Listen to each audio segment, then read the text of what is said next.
What did you think about Spider-Man Far From Home? Batman. Batman? Yeah. He wasn't in this movie. Really? Should we go back out there and watch some TV? No. Are you going to replace Dylan? Yeah. Are you going to replace Kirkland? Yeah. Oh, yeah? Are you going to replace Taylor, too? Yeah. So it's just going to be you and me? Yeah. That's pretty good, then.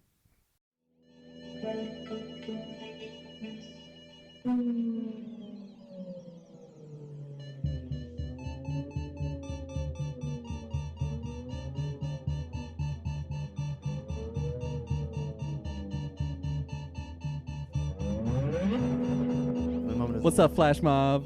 So good. Kind of look like the original Flash with that haircut, though. Do you? A bit. Okay.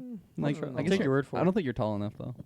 Oh, Ooh. me looks like Yeah. the original Flash. Yeah. Okay, I thought you meant Tony Ravioli. I'm like, Oh. I don't think so. No, he's like completely Is his last different. name actually Ravioli? It's Rivioli or something, but Wow, that's racist. Ravioli. That would be Um, a sick last Tony name. Ravioli. are you guys ready? Taylor Fettuccine. Yeah. Taylor Fettuccine Fields.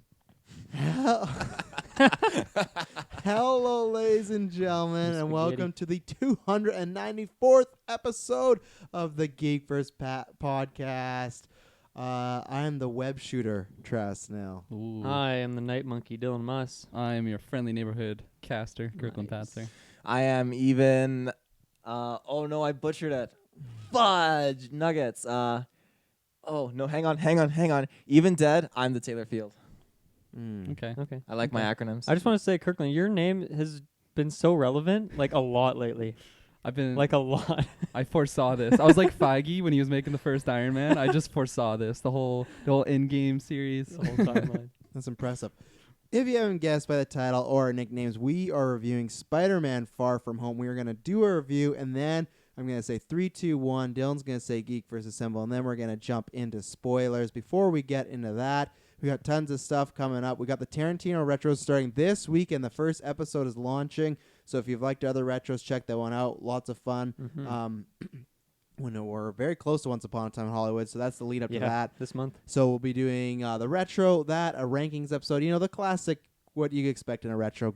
Geek goodness with some, we're like Feige. We have plans. It's it's been a fun retro so far. Mhm, Just yeah. a It lot has. of passion behind the Mhm. conversations. And you go Patreon, you get all those early right now. I think we've got Most of 3 them. left. Yeah, we got 3 left still to do, but if not, you can get all of them. Yeah, almost all of them. I don't know why I Mhm. said all of them 5 times in a row, so that's awesome. Gotta wait for Hateful Eight. The big thing, July 19th, our 4-year, 24th anniversary Marvel Ultimate Alliance 3 stream. Comic-Con, we got tons of stuff going on that weekend. Hunka Hunka's back. We're Mhm. covering news. We got the superhero draft, the 3rd annual one now, I think we're at. 3rd? Yes. Yeah, 3rd one. So we got tons of content that weekend, but the most importantly, we're doing a 24-hour stream. It's going to be tons of fun. Check it out. Marvel Ultimate Alliance, we're very excited. Mhm. If you go to our social media, there's a very great poster that Taylor Field made. Very, very good. So that's Very really excellent good. quality. Mhm. And then It's up and running. The poster is up. it will be once this cast is live. This is Gotcha. kind of like the official, we've been talking about this, the announcement. Go watch. It's going to be tons of fun. Starting Friday morning-ish. Yeah. We'll hit you with the exact time once we know it. We got to just find out Kelowna and game stores and et cetera, et Yep. cetera. And then lastly but not least, if you got about, at the time this being recorded, you got about a few more days to send some questions because next week is our 4-year anniversary cast. We're going to do the same thing we do as always. We do Q&A with each other, but we also take questions from the fans. Thanks everyone that sent them in this year from Twitter, Facebook, Patreon. We have definitely the most we've ever had. Tons of questions, about A lot of us Marvel and- questions. Yeah. It's we're in phase 2, they're in going to phase 4. People are just feeling the hype. So we just got tons of stuff coming in this month. So you just want to hit that subscribe button. If you like what we do, review us on iTunes because we are 80 away to possibly hitting our next milestone, which we can't reveal yet. But it would be great if you did that. So please leave a written review if you like what we're about to do or what we've done. Taylor, do you need to say something? You look like Rod or not? I had a few things I need to say. Oh, Rod or not. Oh, I've called Ruben out again on that, and he's like, "Yo, it's done, but there's things I need to nitpick and finish." I'm like, "Okay, give me a time frame," and he's like, "I can't give you a time frame." Oh, Damn. well, shit. What But else you got to promote? another thing I got to promote, the X-Men poll. It's at the semifinal round right now, and finals are gonna be starting off here, and it's looking like I think Wolverine's gonna take the cake Yeah, here. boy. Is he? He's got a lead by like 10 votes, I think, against Ooh, Deadpool. It was He really only has close. an hour really left. close. Yeah, only an hour left. I forgot to vote. But then after that, it'll be Magneto versus Dark Phoenix. It'll be pretty Mhm. crazy. And then another thing I want to shout out: we are getting close to August. Mhm. It is next month now officially, and Kelowna Comic Con Officially. will be happening, and Geekverse will be there in some shape or form. So I know Taylor's worried, but after July 19th, that will be the pin post for the entire month till Comic Con. Oh, fantastic! Yes, I know Cool. I know I can see him over there frothing at the mouth. Like, why is it not the pin post? We went to the Comic Con, got the announcement in like December, and he made that the pin post. I'm like, August Is is that not. December? Whenever you did, it was like don't think it it's was like over December. 6 months till the Comic Con. You made the pin post. Like, we gotta wait. Like, Endgame's out right now. Gotta like- get the hype. And then lastly, you can go check it out. But we said we would announce the winner here of the Spider-Man fan draft. I'm Oh, not going to announce yeah. all the castings, everything like that. Go check out. That's the episode previous. But we picked 7 characters that we'd like to see further in the MCU casted. It was a wild ride. There's some runaways. There's some, I would say, upsets. But so we had a big kind of tying across the board. You had Kirkland Patzer, who ran away with the Jonah poll, and then Hobgoblin squeaked by. I'm not going to say who they casted. That's why you go check out the cast. But you won the Jonah and Hobgoblin poll. Awesome. Dylan won the Norman and the Uncle Ben one, which I was surprised. I had Oh, a yeah. nice lead there, and then you took it. Sure did. I had Doc Ock and Craven, so it was a nice 3-way tie because Taylor over here won Black Cat somehow until today, because somehow Dylan must took a nice lead. Oh. And Ooh. with only 9 votes, his Black Cat got the win. So with a 2-2 for me and Kirkland, Dylan Must up there with the 3. Wow. He won the Spider-Man fan cast. That's 2 Thank in a row you to for the you. fans. Thank you to the Congratulations. fans because you guys gave me that win. Yeah. It's a win for all of us. I was pretty salty. I was Really like, I'll have accept, feel on the win I'll over accept here. that 3-way tie. But yeah, you and Briggs won the X-Men one, and then now the Spider-Man one. So let's see if you win the we'll Batman see. one. Yeah, the and if you Batman win- one. We'll see. Yeah. Yeah. It's a little more off the wall. that Yeah, one. but enough foreplay. Let's get into Spider-Man Homecoming. Shit. Spider-Man Far From Home. I hate that they Homecoming. named them the homes. Who wants to start off with their review? Non-spoilers. I can start. I Okay. can start. Okay. I guess one more thing to mention is obviously if you're on this cast, you're probably interested in Spider-Man. We got you covered. We have Oh, yeah. retros for all of the live action movies. Toby and the other guy's name I forget. Andrew Uh, Garfield. Garfield. Rent. The 90s animated show and the Spider-Man game. So go check out all that stuff if Yeah. you want more Spider-Man action. We have you covered. And so as I just mentioned, I've spent a lot of time watching Spider-Man stuff in the last couple of years, and it's been a lot of fun. And Spider-Man's really, he's always been a character that I really like, but he's become one of my favorites just going through all this separate content. And Mysterio is one of my favorite villains from the animated show. He's such a fun character. And I really wanted Jake Gyllenhaal. So it's just like all the things I wanted were, coming to fruition with this movie. And I would say it lived up to it somewhat, but I have to say I am a bit disappointed in a few things with this movie. I think there's some weird writing. There's some really weird choices, generally the classmates, his friends and the teachers and stuff. They have a lot of screen time in this movie, and I feel like there could have been some other stuff to go into had they chosen to, but instead they put a lot of focus on those characters, which I think is fine. It mostly worked for me, but it just, you got to wonder if that was what they should have done with the time they were given. There's a couple characters that kind of fall a little short because of that. But I think the main thing that I was excited for is Mysterio. Just to see what they're going to do with this character. There was the trailer, I guess through different trailers, there's so many different directions they could have taken the character. And what they ended up doing in the movie, I was incredibly satisfied with. I love the character from the effects and some of the scenes, but then also just the character backstory and stuff. I just thought it was all really fun. I would say maybe the last 10% and the first 10% of the character I wasn't a big fan of. So the very start and the very end, but everything in the middle I really, really liked. So while it wasn't a perfect adaptation, I guess, I was still really satisfied with it. As for our main man, Spidey himself, I think he was really fun in this movie. Really, really good progression for his character. But I guess just some of the relationships and the connections to him, I felt were, I don't know, maybe a little poorly done or a little underutilized. But overall, I was pretty happy with it. I still had still had fun watching it. I think it's very, very close to Homecoming for me. Like, Homecoming is a movie that, honestly, each time I rewatch it doesn't really get better for me. It either, like, stays the same or, like, there's kind of, I guess it's not as exciting as I want it to be. Like, it's not as rewatchable as I would really hope it is, or as I would hope it should be for how much I like the Spider-Man character. But I just find that there's some things in that movie that aren't really all that interesting. Like, it's a very basic kind of story, and I think this one is a lot more interesting. And there's a lot in this movie that, like, looking forward, does some really interesting stuff for the world and the characters. So I'm really excited to see it going forward. But overall, I do have a few cons that go along with all the pros in this one. So I think I'm happy with it, and I'm definitely excited to rewatch it. I think it will have more rewatchability than Homecoming if I had to base my prediction off of one viewing. But I think I just wanted a little bit more from my man Spidey, who I've spent so much time with in the last couple of years. Cool. I'll take it from there. Yeah, a little backstory quick. Spider-Man's always been my favorite superhero. I didn't watch like the 90s animated TV show. Like when I was growing up, I was mostly watching like the one from the 60s. Mm-hmm. Like Jesus, you're Yeah. watching that one. Oh, Wow. yeah. Another So- classic. Yeah, Yeah.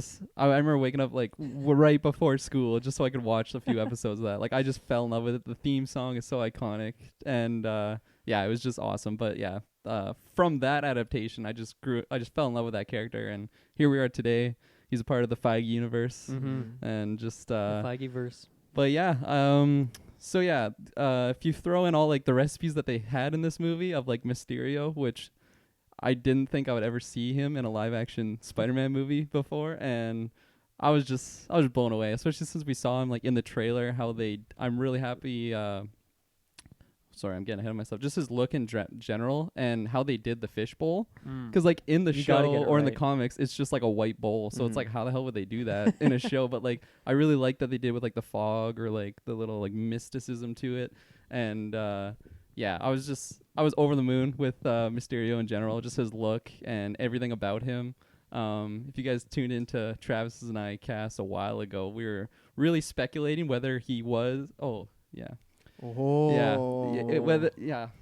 Tune into maybe- spoilers. Whether he was the Put the main brakes on villain, that one, whether yeah. he was the main villain or not, I'll just I'll do that. But And you like where it went, I think, maybe where you're yeah, trying to go, but exactly. you're about to say spoiler Jeez, instead. I'm like sweating. I almost put up Tom Holland right there.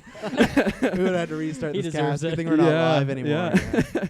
Lose all our sponsors. Everybody's done. you All know. of our sponsors. That was, that was a near Extra miss. Life won't let us donate the money in November. We don't want Dirty Oh, money. no. Our Flood money. viewership just goes down. Yeah. But no, just the movie in general. I thought it was lots of fun. I agree with Dylan. It's definitely like borderline Homecoming for me. It's not a perfect Spider-Man movie, and it's not my favorite Spider-Man movie. And Mhm. I don't even know if I can say it's like one of my favorite Spider-Man movies, but it's just Tom Holland is, in my eyes, the perfect Spider-Man. It's the perfect casting. He is the perfect Peter Parker. He's the perfect Spider-Man when he's in the suit. He just has the perfect quips. He's got the Queen's accent. He looks like he's 16. Like, it's just so many things are perfect when it comes to that character for me, from my point of view. So I'm just over the moon anytime I get to see him in that suit and everything. So he carried it big time for me. And then Jake Gyllenhaal as Mysterio, he was definitely great. Mhm. I was not disappointed whatsoever. I'm excited to go into spoilers, big time. And We can tell you. Yeah. Almost, you almost I'm drove yeah. us there. But overall, I definitely have some cons, and we'll probably go into more of that once you guys do your overviews, your overalls, your Mhm. overviews. But yeah, I was really happy with this movie, and yeah. I will go because Yeah, I, you will. I always assume Taylor is Do the it. most positive, Unpredictable, so it's, yeah. you never know. So I think you know me if you're a long time fan. If not, you gotta sit with me. But I love my analogies, so I'm gonna use one here. Let's So go. This movie is like a burger. I don't eat meat anymore, but a nice Beyond Meat burger. And the thing is, there's lots of great burger joints out there in the world. And let's say Spider-Man Far From Home is a restaurant. I went there, I ate it, I quite liked it, but it's not one of my favorites. It's not one that if I could pick anywhere to go, I'm gonna go to that one. It's like when you're traveling on the road and you're waiting, you're like, oh, I see something. Okay, I like that one. But it has some stuff in the burger where it's like, oh, really nice ripe tomatoes, but the lettuce and a little not so great, or like that sauce I use not the greatest. It's not a prime burger. It doesn't have just the complete package, and that's what this is for me. I love things about this movie, but I don't love this movie, and I think it's now, and I think there's two sides to the coin. There's one that I can full admit that I think I'm just not a big fan of this adaptation of Spider-Man. It's not to the extent of like a Jared Leto joke where it's like, oh, this is awful. It's just they do things that, hey, it's not really for me, or they do things, I've said this a million times, so I'm sorry, but I just feel like they do things to just really try to be different, and sometimes I think it hurts them. So that's one thing flat out where I think some stuff they do very well, but I'm just not a fan of it. But then on the flip side, there's stuff that whether it is the new adaptation or whether it's just old school stuff that they don't really do well, and there's some kind of lazy writing in this movie, and it's kind of weird. Then I don't know if I chalk that up to it being a Sony partnership as well, because it sometimes feels like it's not an MCU. It feels like those Spider-Man of even Maguire and Garfield, just like, oh, that didn't make sense, or that was like even Venom, like stuff when you're like, why would they do this? And that's what I feel. This is nowhere near the quality of Venom, but it's just like this things that I feel that are usually in the MCU so tight and put together. This didn't have that.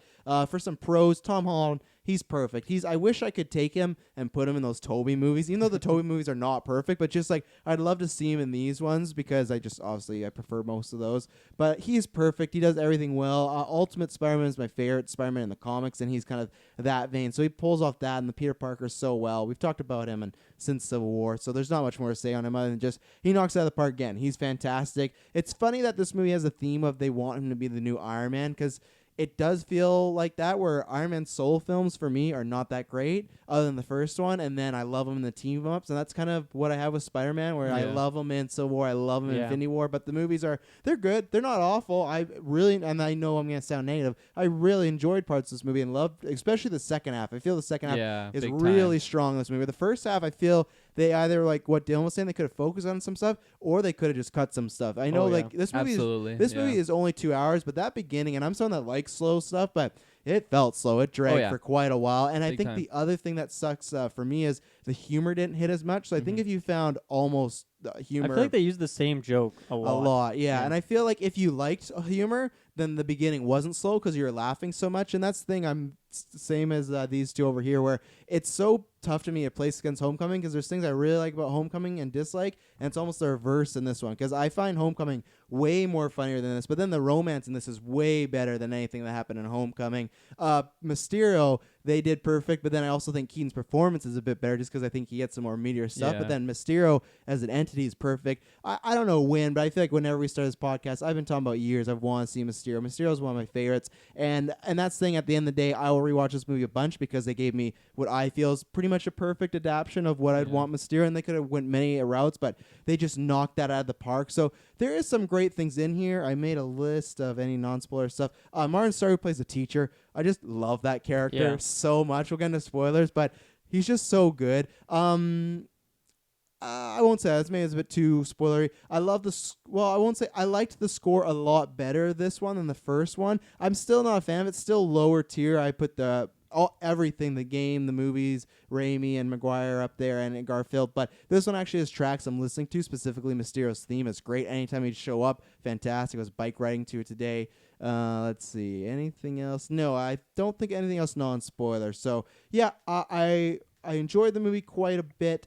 But I didn't love a lot of things in here, and there was some kind of lazy writing, poor editing, and this is very hyperbolic, but it does make me a little worried with X-Men coming, because I just kind of worry. I love X-Men so much, and I don't want to get this treatment where it's like we got to be different or we got to do this, and Spider-Man, it's not as important as X-Men, but he's one of my favorite characters. If you don't know, my daughter is named after a Spider-Man character, so I love Spider-Man. And her name's Peter. In case you're she's gonna hate me when she's older, but so I enjoy this movie. Again, it's one I will rewatch in the future, and I would not. It's not the worst Spider-Man by far, but it's definitely not the best. So I'm excited to get into spoilers and be more specific about my problems. So, but definitely kind of that mid lower tier MCU for me, and we're going to do a rankings episode for Comic-Con. So that's of the fun. Infinity Saga. So Taylor, take us away in this non-spoilers.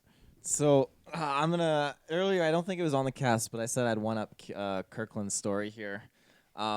So for a theater experience, yes, he didn't. I didn't actually mention my story for the viewers. Just Want to mention it real quick? Super annoying preteens that were just talking during the movie. Yeah, exactly. Thank you for summing that up real quick. You got a Timbit in your mouth, so I'm trying to help you I appreciate it, yeah. I should have just let you talk for me. Taylor, just let you drown over there. So the theater was pretty packed, and me and Madison, were sitting there, and just there's people in the theater. You just know in the previews that they're going to be talking. You can tell. And there was a group of 3 of them. There was 2 girls, 1 guy. They're about 15 years old or something like that. And I think in the first opening kind of period for Marvel movies, you don't piss off the fans. There's diehards in the theater, and I could sense it. But I knew like, okay, I'm gonna have to probably say something to these kids, just how it goes. And when the lights dimmed and the opening scene popped in, literally within 5 seconds, they were still chatting, and the guy in front of them, he's got his glasses on and everything. He immediately turns around and says, "Can you shut the fuck up, please? Can you please shut the fuck up?" And I kid you not, some guy in the top left Like with corner. the F-bomb included. Oh yeah. Okay. Oh yeah. You really emphasized the. He did. He was laying it out. He said "fuck" 3 times. Told them to shut up, or be quiet. Like, can you guys shut the fuck up, Yeah, please? yeah, He added please. But he said Okay, it. he added the please. It's all He good said it now. a few times, and then we got Buddy in the back corner going shh. Another guy back right going shut up.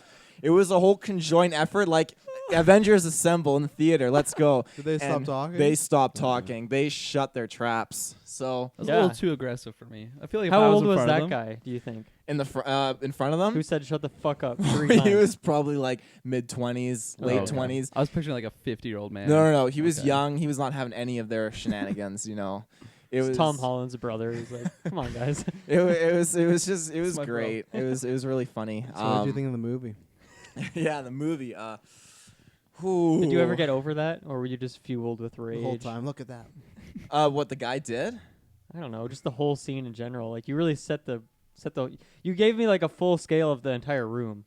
Yeah, I loved it. I just had a big smile on my face. Oh, nice. Yeah, it was great. That definitely won up my story. So thanks for sharing. I wasn't trying to, but I don't I think just I've wanted ever to had join the like I've bandwagon. had very passive aggressive shh, Yeah. like very loudly, but I think Oh. that's different than just saying shut the fuck up. Yeah, it Three- was three was times, nuts. 3 F-bombs. Thrice. Yeah. Because the Thrice. kids were in the row right in front, and then he was in the row right there, right in front. So when you turn around, like You had the fully immersive I had the experience. full immersion experience. I had the 3D glasses on, so it was like even like He 4D. was like 40. Yeah. You could smell his BO as he's just raging at these 15-year-olds. Oh no. But yeah, for the movie itself, I have to say that it blew me away. Yeah. Yeah, like I absolutely just fell in love with this movie.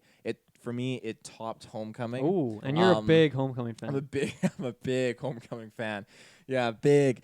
It's just I loved everything about it. Mysterio blew me away with what Yeah. they did, and Spider-Man Tom Holland blew me away. I love Ned. He's one of my favorites in the MCU, and he was just great in Mhm. this movie. Just so much. I didn't mind the teacher stuff. Just there was so much in it, and the story and everything that I loved, and I just it's. Do you Not feel- really. Do you not feel really. like you loved the movie so much that the parts that might have been weaker, you didn't really care? Like you didn't. They just kind of. It didn't. Water under it the did- bridge. Yeah, it's water under the bridge. It Yeah. didn't bother me. A Yeah. lot of the a humor. lot of water under the bridge. A lot in of this water. movie. A lot of water under the London Bridge. Excuse me. I heard Jeez that. Louise. Thank you. That rattled my eardrum. Thank you. Would you please shut the fuck up? Like, please. Please. Please. Please.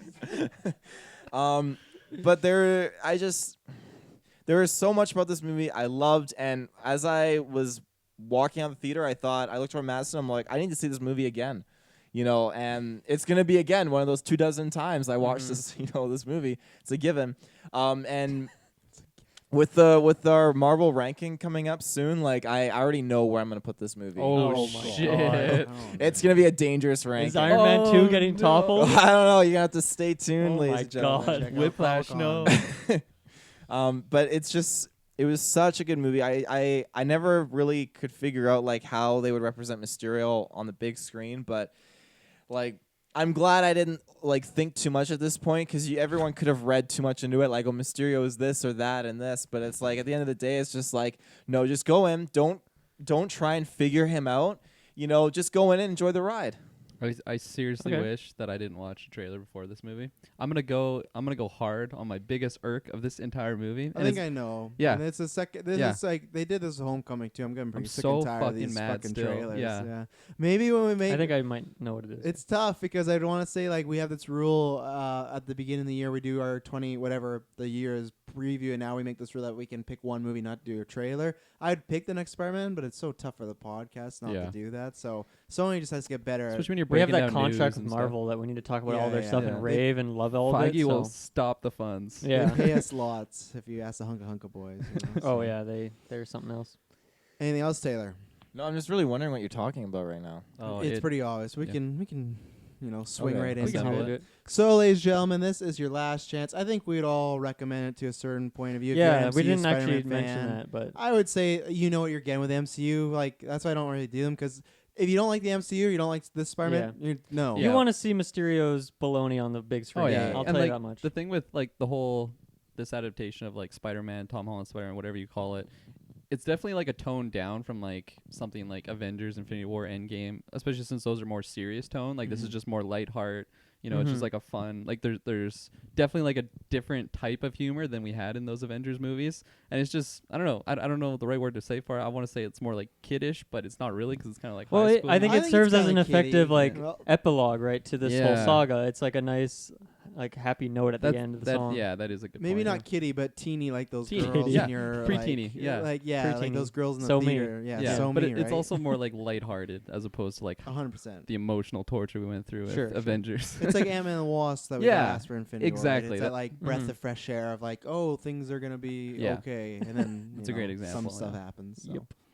All right, this is your last chance. We're getting into spoilers. 3, 2, 1. Geek versus Summer. So yes, we're gonna talk about that. Kirkland, you lead us off, just so don't right. leave the fans hanging. My there. biggest irk of this entire movie didn't even happen in the movie. It was actually the trailer that MJ revealed that she knew that Peter was Spider-Man, Mhm. and it felt so incredibly unnecessary at the time. And I remember seeing that. We broke it down on the cast that we had. I was really hoping that it was just kind of a joke, like she was like just kidding around, which like I guess it could happen with that character. She's kind of I don't know. She's got a weird sense She of messes humor. with Yeah, them. Yeah, exactly. So like, I was really hoping that would be the case. Unfortunately, it wasn't. It was the And exact same. It was scene, the too. exact same scene, and it takes a I- bit longer, but well, I was Yeah. gonna say like the way that they handled it in the movie, I was actually really okay with. I was really happy. I liked that scene. It didn't yeah. happen right away. Like, I was just it was so frustrating. Have that in the back of my mind because throughout the movie, he's doing some pretty like sketchy things of not being like a Cape Crusader, you could call him, Mhm. and I was like, okay, this must be a part where she kind of sees like, or she's trying to figure it out, and like when she actually does figure it out, she wasn't 100% sure. And 67%. Yeah, sure. 67% sure. And I like how they kind of explain like she figured it out on her own, Mhm. but I already knew that And thanks to a especially that fucking trailer and that the- it's Sony the put out. exact I was scene, so the mad. second they're on that bridge, I'm like, oh, here Yeah, it comes. So exactly. Yeah. It's not even like the Feige like trickery marketing Yeah. where it's like, oh, Hulk's in the scene. No, he's not. It's just yeah. like, and especially my always complaint's been that that's not a thing you need to reveal. I almost would understand pre-Endgame Infinity War, but it's just like they're dealing with Mysterio, they're dealing with Tony's death, they're dealing with now the blip. Like there's so much stuff. It's just they shoot themselves in the foot for no reason because the whole Yeah. movie. I thought, oh, it's coming, and then it Yeah. just felt when I'm watching it so obvious that she is gonna find out, which is fine because we'll talk about like the very end. Yeah, but that, Yeah. there's a couple things that change it for me. One is I like there's so many of these comic book movies where it's like, now how do these people not figure out that this guy's clearly like Clark, like he's clearly Superman or something, right?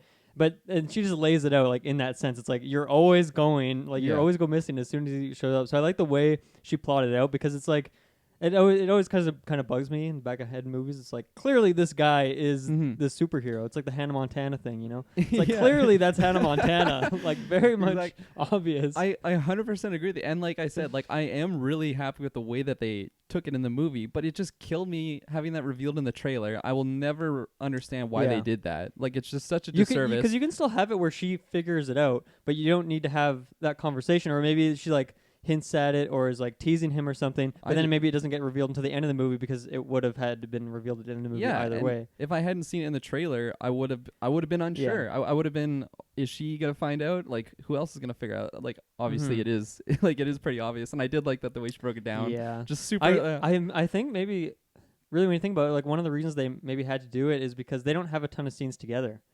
yeah, Those that two. is- that is true. Because the point of it is that like he kind of has to do all this shit and he can't be with her, and then there's like this love triangle thing going on. Yeah, So I guess that's maybe why is they didn't have like other great scenes, but also it's just like Sony. yeah. Their fucking weird ass marketing for See, this movie. yeah, that's the big thing. Because I remember I first saw the trailer and I was really unhappy with it. I'm like, how could Marvel make that mistake? Like, they're so good at making trailers. And then you guys brought it to my attention that it's actually Sony in charge of like the marketing for the movie and everything. Yeah. And I was just like, oh, That's why Well, the that posters are sucks. so shitty. Yeah, Big Taylor could do much better posters. thank He you, has, thank he you. has. He has. He made, there may or may not be a Spider-Man on a very poster that he may or may not have made. It's very true. And it very looks better true. than Great poster. Yeah. Shouts out to Taylor. I'm gonna lay down another trailer thing on you here. Sure. Ready. So this is something This that is a con? actually this is a con. Okay. Oh. Yeah. So in the trailer, you see Spider-Man in the what's the nano suit that he has? What's it called again? Like the stealth the suit? Iron Suit. Yeah, the Iron Suit, Iron Spider suit. Yeah. Okay, So yeah. we see him actually taking out criminals, and he actually like talks and makes a joke to the cops. That whole scene was cut out of the movie. Well, there's a lot of scenes. There's that scene where Fury says the snap-light created a dimension, like a tear in the dimension and whatnot. So they took out a lot of Well, that stuff. scene I'm okay with, but I wanted to see Iron Spider fight and do some Oh, stuff. fuck And off. I kind joke of with the forgot about that cops. scene. Actually, You see him open a curtain with Iron Spider. I'm okay with an actual true. plot point being taken out, but a fight scene, that should have been in there. It was a pretty oh, yeah. good looking fight scene. Not gonna lie. I'm sure. But yeah, as far as like that, the trailer that sucks. But at least with MJ and Peter, I really liked where they went I with really that, liked that. and I especially because I wasn't sure how I was gonna feel about her as MJ after Homecoming. Yeah, She it Did was you like her very more? 50-50. Did you like her more? in after this? one? Yeah, because Oh, yeah. she's very one note. She's just kind of there, and then Yeah. it was also the rush of dealing with this is MJ now, and it's not. It's just a really different take and everything like that. So I ended up liking that they fleshed her out. You got a lot more scenes with them, so I really like that because I remember the romance between Peter and Liz in Homecoming super weak, and it is supposed to be like high schooly, but when you compare to like Toby and MJ, which is not the greatest, but still, and then Andrew and Emma Stone, it's just like oof. And now this is like the laying of the foundations, but I liked them all. I liked her kind of like her reasoning for the way she is and whatnot. Yeah. Him liking her for being weird and dark, and all their scenes. And just when it's like, this bridge was used to execute people, they would just, drown them in buckets. Yeah. And they really fleshed her. They didn't flesh her out to be this great character, but I thought it was the She had more building layers, yeah, right? there's the building stages where I Yeah. think we're gonna get more. Even down to their first awkward kiss was great. It's very high schooly. So yeah, I went. I don't know if I did a full 180, but maybe like a 160 because I Okay. didn't dislike her, but I was kind of thinking it could be Yeah. kind of annoying too. And I think if they wouldn't have done more with her the way she was in Homecoming, I would have been annoyed because she was just one note. She's just Yeah. a joke, and we actually get to see her be emotional. And her figuring out Peter was Spider-Man was good. Mm-hmm. Trailer kind of ruined it, but that Yeah. was I liked the way they did it, and Yeah. she kicked some butt in here too. Gets that mace. Yeah. So I really liked MJ No, in yeah, this, and I'm that's- excited to see more. That's a good point because I feel like in Homecoming I wasn't really sure how I felt about her just because she wasn't really like she didn't have anything to do much No. about it, right? It was like the love interest in that movie was Liz, and then she was just kind of like The one of- weird kid. Yeah, exactly. More So- comedic release. So I definitely and like I don't know. I felt like I was kind of unsure on her because I was just like, it's not like I don't like her because there's no real reason for me to not like her. I haven't really seen much about her. They haven't killed that character. it's just like very distant Yeah, from like exactly. MJ that we know. But Yeah. this one, I really like their super awkward like dynamics, and then just all of her witty comments is pretty good, and I just really like that character now. Yeah, and Like, I thought there was some good moments to the comedy of like the love triangle aspect with. Do you remember the guy's name? The other guy. Was it Brad. Chris? Oh, Brad. Fucking Brad. I think James. they maybe Brad. overdid Brad it. Davis, That's sorry. one of the jokes I was talking about where they like use the same joke kind of multiple times. But I think there was some good comedy to be Yeah. had there. Like even when they're just like leaving the hotel and he's just like sitting on the couch and like looking up. Like it's a very quick shot. But Yeah. I thought he was like, I mean, it wasn't really like a love triangle. It didn't feel like one, even though it's kind of what it was on paper. But I thought that was like a fun element to it, Mhm. I guess. And I mean, it was funny just to see. Like obviously, this movie addresses like what happens like after the snap, right? Like Yeah. where some people age, some people don't, and that's kind of like a funny scenario that would happen, and it did. So it was cool to see yeah. that. Especially like when they're playing dodgeball and the band just comes back. Yeah. It's Yeah, that just- was fun. Yeah. yeah. I don't know if I loved the not the very but the opening. Like the of newscast thing. Yeah, Yeah. It's just that I just don't know if I'm ready to have those heroes their deaths be comedic at this point. So Yeah. I kind of it grew on me, but it was a little like okay, it's The fine, wound is but- still fresh for Travis. Well, yeah, it's just I don't know. It's a little strange, but I like those little news things, Yeah. and I like Betty Brant being around and whatnot. That was the joke that overdid it for me. I liked her and Ned, but eventually it was a Yeah, little. it was the same thing. I had enough, and it was I liked the setup of it because it is like that happens in high school all the time, like things like that. Just like a summer love, right? And like very relatable thing. And Couldn't relate. no, I couldn't. I'm sorry. Too. I once dated a girl because she stole my pencil. in school. It's a reason. So yeah. Blackmail, but I actually did like her. But So Long story. yeah. So That's an after relatable for me. That is an Save after that nine. note for after That's nine. that's a long after nine. I want to say like I was. So I like that setup Oh, yeah. of like, oh, they just fell for each other, but then it was just way too much. Yeah, I think that I mean the reason that pops up is because they needed something for Ned to do in this movie. So that's why I don't Exactly. like it, is because it didn't feel genuine. It didn't feel like, okay, we have a good idea with Ned. Let's go with this storyline. It just felt more like, we'll just make him like, have this kind of ongoing joke. Because in the first movie, he's like helping out a lot. He's the guy in the chair, right? He's doing the stuff. He even like gets the web shooter at one point and like takes out Shocker, or helps Peter take Shocker down. Right. But you don't get any of that. Like, he's useless in this movie, right? He's just sitting around. He's like the damsel in distress in the Ferris wheel, and then the same thing at the very end of the movie when the robots are coming in to get them in like the armory. So he doesn't do anything in this movie. He's just kind of relegated to a comedic relief character. That's why I was kind of let down by him. Mhm.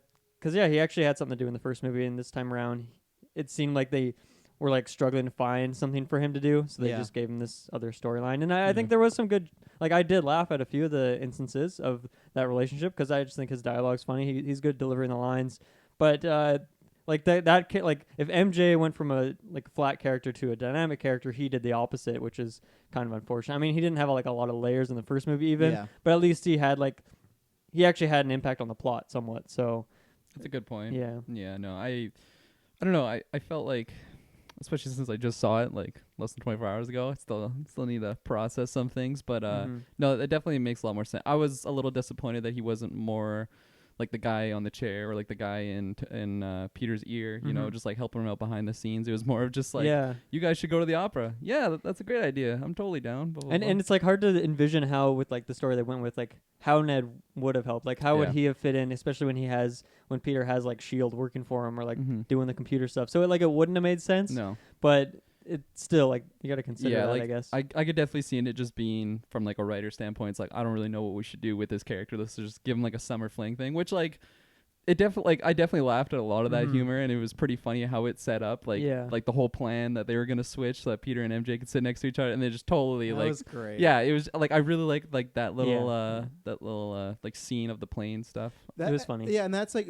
not even that, but that's the stuff with just MJ and Peter. They had good chemistry, but I loved all the kind of high school romance stuff of trying to talk to her, the ideas, So like high the school, planning. yeah. That was done so Yeah. well. Where in the first one, it was just, hey, Liz, you want to go to the dance? Oh, sure. They've had no conversation. Like, why No. does she want to go? You know, No. it was just very, and that can be high school too, but I liked the way, like, it was a fun kind of cat and mouse, oh, will they, won't they? And I liked how that was portrayed. And maybe it's a hot take, but I was actually happy with what they did with Ned because I'm not really a big Ned fan, so I was actually kind of happy they benched him because it's kind of like my Thor Ragnarok. It's like, I know it But actually makes more sense. I feel like he had like almost the same amount of screen time though.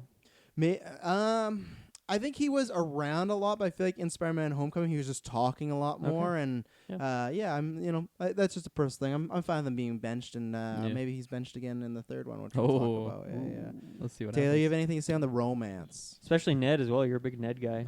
Yeah, I'm all about Ned. I think he's fantastic. I love his humor. He's great. He's just cheery, and I don't know. I enjoy that. Yeah, the romance. I don't know. I didn't have much of a romantic life in high school. So, but I mean, this is the 21st century, and these kids are popping off. So, That's not how I thought you were. Another gonna after answer that nine contest. but no, it was compared to the first one. The first one was definitely like that awkward kind of. I don't know. You guys seen that commercial that comes before the movies where the kid drinks the iced tea and he gets the confidence and he goes to talk to the girl and he doesn't, and it's like, Oh, yeah. I don't got the confidence, and he sits back down. I felt like that was the romance in the first Spider-Man Homecoming, Wow. and now in this, That's a deep cut right he's there. drank Deep 2 cut. iced teas Only and he's few good to people go. will understand because I don't even understand. I understood. And it might be a Canadian one only as Yeah. well. I think it is. It might be, yeah, probably Shouts out to right. Canada. John Cott. Let's go Canada Day a couple days ago. But Let's go. I definitely like how it kind of built up, and he was trying to get to that kind of moment just to talk with her, and I loved it so much when he's like, I thought that was Pepper Potts in that Prague or whatever, a little small village they stopped in, and you see the blonde or whatever in the doorway. I was like, is that Pepper? And then he goes in there and she's standing there. I'm It's like, definitely not Pepper. that's Pepper Potts. That's Pepper Potts. And then it does the flip The guy around, turns like, around. Shut the fuck up. Please, please. please. But I love that scene where he's taking his clothes off and the guy just comes in and just takes the picture. Fucking and Brad. That was good. I liked Fucking that, Brad. yeah. But yeah, I thought that was funny, the whole ordeal between him and Peter Parker. I thought that was pretty good because Brad he kind of bothered me. It's like, MJ has the right to know. She deserves to know the truth, and I'm gonna tell her. That's what all Very guys will say, but he's melodramatic. just trying to. That's how being a hero. make a That's how move. you make enemies. I mean, that could have been. That's like the equivalent to Iron Man's Aldridge Kensington on the rooftop. Killington. Yeah. Kensington. Yeah, just quickly going back to that. Who knows? It's Aldridge Killian is that Yeah, real yeah. name? Yes. I'll never remember that. Wait, what's his name? Aldridge Killian. Oh, okay. Alex Kensington. Definitely Which didn't this remember movie I'll bring up is very much like Iron Man 3. that. Just going back to, I actually don't think I've finished Iron Man 3 ever. Wow. Oh. How are you gonna rank it at Comic Con? I'll watch it. YouTube, man. He's not. They got the end scene. You're gonna watch it on YouTube. That's such a fucking lie. Every day I'm gonna say, "Oh, have you watched Iron Man 3 yet? You watch Iron Man 3 yet?" All right, but back to the plane scene. I really liked Respect. like how the plan just goes totally upside down, and then like the way that they use like that the teacher with it Yeah, too, and yeah. he's just like, oh yeah, he's like perfume allergies are really like that whole character. I just really loved. Talks about his wife. Did I ever Yeah. tell you about my Yeah. wife? How Yeah. she pretended she was Blip? That My was funeral so for her and good. everything. It was. He's everything he did. Yeah. I was a big fan of that. Freaks and Geeks is one of my favorite shows, and he's like in that show. And that show's a while ago, so he's like just the awkward Yeah. kid in that show. And I'm so happy to see him in this movie. And I like that he had more screen time in one sense because he is really funny. But that kind of leads back to what I was saying of like, yeah, maybe we could have used the screen time for something a little more like Yeah. deeply meaningful in the story No, or for something. sure. But I still I love that actor. He's such a Yeah. funny guy. And yeah, he was only in like I feel like a couple scenes in the first movie, so it was cool to have more of him. Did you like both teachers? Didn't with the second teacher, the new one? I don't think we needed him just because it's like it's a new character. Like, did we really need this in the story? He just says like witchcraft 7 times. It's like I don't know if I really That's need good. that character in my movie, right? Because like, Yeah. what does he do like for the plot? Nothing. Like he has Absolutely no nothing, reason, and he just like uses the same joke over and over. And like if it was a character from the first movie, sure, 'cause it's like building upon that world or something. But it's not. It's just some new guy. Like if it was Hannibal, who was the gym teacher in first one, then I would have been down for that. Yeah. Because he's a funny guy, but Yeah. also it just would have been cool to see like another character back, I guess. But because that guy's not in the first movie, right? No, JB Yeah. Smoove is not. Yeah. They So use that witchcraft joke way too much. that's what I as said. well. I said that Yeah, he yeah. just said that like 7 times, and that Yeah, was no, kind of his I- role. I was pretty disappointed by that. Because Just I like him that in guy. general? Yeah, I like that guy outside this movie. He's a comedian. He's pretty Yeah, funny. yeah. But yeah, maybe Hannibal Buress just couldn't make it, so they got JB Smoove instead. But Yeah, I like some of his humor worked for me, but it was mostly just like I don't know, just little like quick things he said, and then once we saw him more in the movie, it was too much. Like for me, I don't know, there's too much witchcraft for me, I'd say. A little too much. Mhm. I am big on mythological things and stuff like that. So when he's popping off with the witchcraft, I was laughing every time. I thought it was great. And I love how quick jabs. It's like it's witchcraft. I like that quick. It's just good. I love that. Oh, Well, we, Okay. we should probably dive into some deeper stuff now. Let's talk Absolutely. about Mysterio. Let's yeah, jump because we in. kind of did some foreplay. So where do we want to start? Because we got Mysterio, the twist. I We know got exactly no multiverse. We where got I want to start. go take us away. Take us away, Taylor. When he immediately did the flip and dived into the special effects and just mind fucking Spider-Man, Mhm. I had to readjust my 3D glasses and get in my seat. Like this was a wild ride, and I loved. You had to get in your seat. I was like, You got out my of your seat seat? and I had to get back Sir, in. please sit down. Sit the fuck down. Shh. Please. Like, I can't stress it enough, ladies and gentlemen. When Mysterio pops off with the special effects on Peter Parker, it is so good. Dead Iron Man crawling out of the grave with the spider on his broken helmet, and just like the statue, and just him going to punch, and he punches a brick wall, and he's just falling out of the building. Like it's just Yeah, those it was good. those I'm just gonna call them like dream sequences, for lack of a better Trippy term. sequences. Trippy yeah. sequences. Those were so well done, and I Mhm. was so happy with that. And like shortly before that, I think is when like the switch of the halfway point of the movie, because I remember like getting near to the. It might have just been dragging from like the beginning of the movie. I was sort of just being like, I don't really know how I feel about this movie right now. Like, there was another scene I can talk about after, but it's just like I wasn't really digging it, and then I was just like, man, this isn't looking good for like what I was really anticipating this movie would be. And then as soon as it got to that certain point, and then we got to see like those Mysterio like trippy scenes, it just blew me away. Like I was so Mhm. engaged. I was loving it. Like the Mhm. special effects were so Yeah. good, and like it's just perfect thing to do for a character like that, right? And yeah, do you guys want to talk about the special effects? I Like I those agree, scenes? 100%. Trippy Yeah. They knocked it out of the park. That's full Yeah. on comic books. That's full Yeah. on animated show. That's everything I wanted, and Yeah. I think that's why I'll talk more about later. But the second half is so good. Once that reveal happens, and I think maybe that's the problem is. I know Mysterio. We know something's gonna happen with Mysterio. So that first half, you're just kind of waiting, and that's why I think it shouldn't have been a first half. It should have been a first quarter because it went on for way too long. We Yeah. know something's gonna happen, whether it's a different dimension, what not. But once that switch happens, everything from him being like an actual director, so it's kind of that tribute to kind of a special effects guy. I'll talk about his origin after, but the way he's directing the scenes, he's kind of a little caring for Peter, but not too much about like the blood's gonna be on your hands, and yeah, all that trippy stuff is fantastic. It's just that's I wish I should have started the not on spoilers, but that's like for me right now a bullet point of one of the best scenes as far as like a Golden Geeks nomination. Oh this yeah, year, that's 'cause one of the best scenes in like all of the MCU. Honestly, yeah, 100%. it's so much fun. That's a top 10 right there, maybe top 5. They just did like Taylor said with Dead Iron Man, which is a shout to Marvel Zombies. Just everything. The suit's constantly changing. It was everything I ever want to see. And that's why for this is like a movie I'll always rewatch because I got to see that Yeah. live action. That's No, why for all sure. the Mysterio stuff they did perfectly. So yeah, that was great. That I love the first instance of the trippy sequence is really it's like reminds me a lot of that scene in Doctor Strange where he gets like punched through that dimensional hole and then he's Yeah. going through all that stuff, which I also love that scene. But this one feels like that, but it also has like a pretty big story impact because it ends with him getting hit by a fucking train, which Oh, is yeah. pretty intense. That was really intense. Yeah. I was not expecting that at all. That's crazy, and I just love that sequence. That was like, that's why I love Mysterio because all I know of Mysterio is pretty much from like the animated show, and in that it's like he's not even that interesting of a character, like just his story. Quentin Beck is not an interesting character. Yeah, I'd say, he's pretty bland. Yeah, Like he's yeah. a very very basic kind of character, but it's just like the trippy sequences, how colorful it is, the look, all of that, and like that scene alone is just. It fully satisfied my yeah. Mysterio on the big screen. 100%, Like I that agree, is yeah. exactly what I wanted, and I just wanted more of it. I know it like probably cost a lot of money to make that scene, and like maybe it didn't need it. Like it happened kind of at the end, but I just love that scene so much.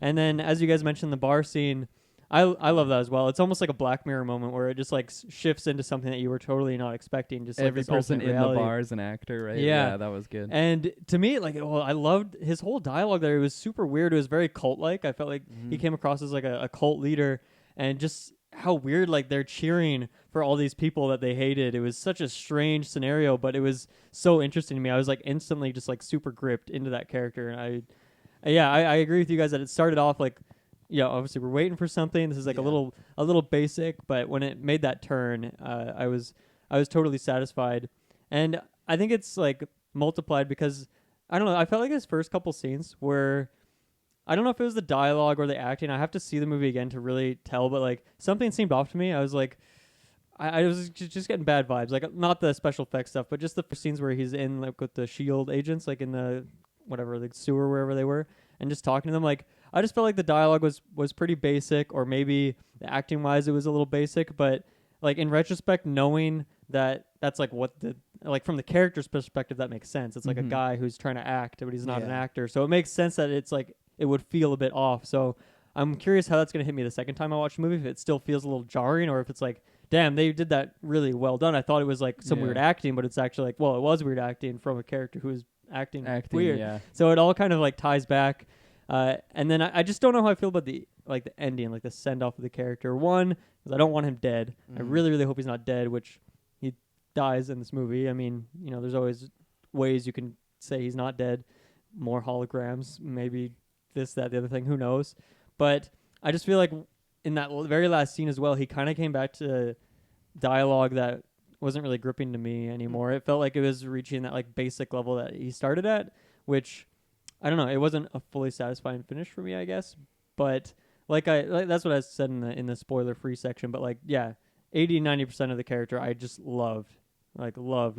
One of my like definitely up there in MCU villains, I would say for me overall, like easily in the top 10. So There is one scene. I think it was when Peter goes to meet like with the Shield agents for the second time, and he's like, "Oh yeah, blah blah blah." Beck. He's like, "It's Mysterio now," and I remember like he does like the eye. yeah, it was really like just creepy. Yeah, And I he's was like kind of hamming it up, right? He was playing Yeah. that. I thought he was playing that for comedy, though. I thought he was Okay. trying to just That's like. how I took it, too. Yeah, I thought he was Okay. trying to have something. I was like, creeped out. yeah, I think he was. Because Peter's like a kid, he's like being lighthearted, I guess. Yeah, I think Yeah. he's trying to play up like, oh, this is a little goofy, you know, like we have these costumes and whatnot. Because that's yeah, fair. I thought the same Yeah. thing as because like it's such a balance because you have Gyllenhaal, which is the reason you get an actor like that because that scene, the reveal, could have been pretty bad because it's just 5 minutes of exposition of like you did this and you were screwed and you did this like on script. That's a very boring scene, so you got to get him. And then yeah, I remember when the first little bit, I'm like, man. Gyllenhaal's really phoning in. He just wanted a paycheck. And now for me, it does work as far as, okay, he's just trying to portray a good guy, do-gooder, bland hero, you know? And that's Yeah. why he doesn't want to even come off as like a Tony Stark, like arrogant, might make a mistake. He just wants to seem like a plain white meat baby face. And that's why I like Peter giving him the glasses. It's a total Peter Parker young guy mistake. Like, oh, he trusts you. Like, he's known this guy for fucking a day or two. And he's like, Yeah. oh, Tony would want you to have this. Yeah. It's like, just at least like, wait a few days, but that's a classic Spider-Man Yeah. move, you know. So yeah, I thought everything they did with him was really well, and that's why they got Gyllenhaal.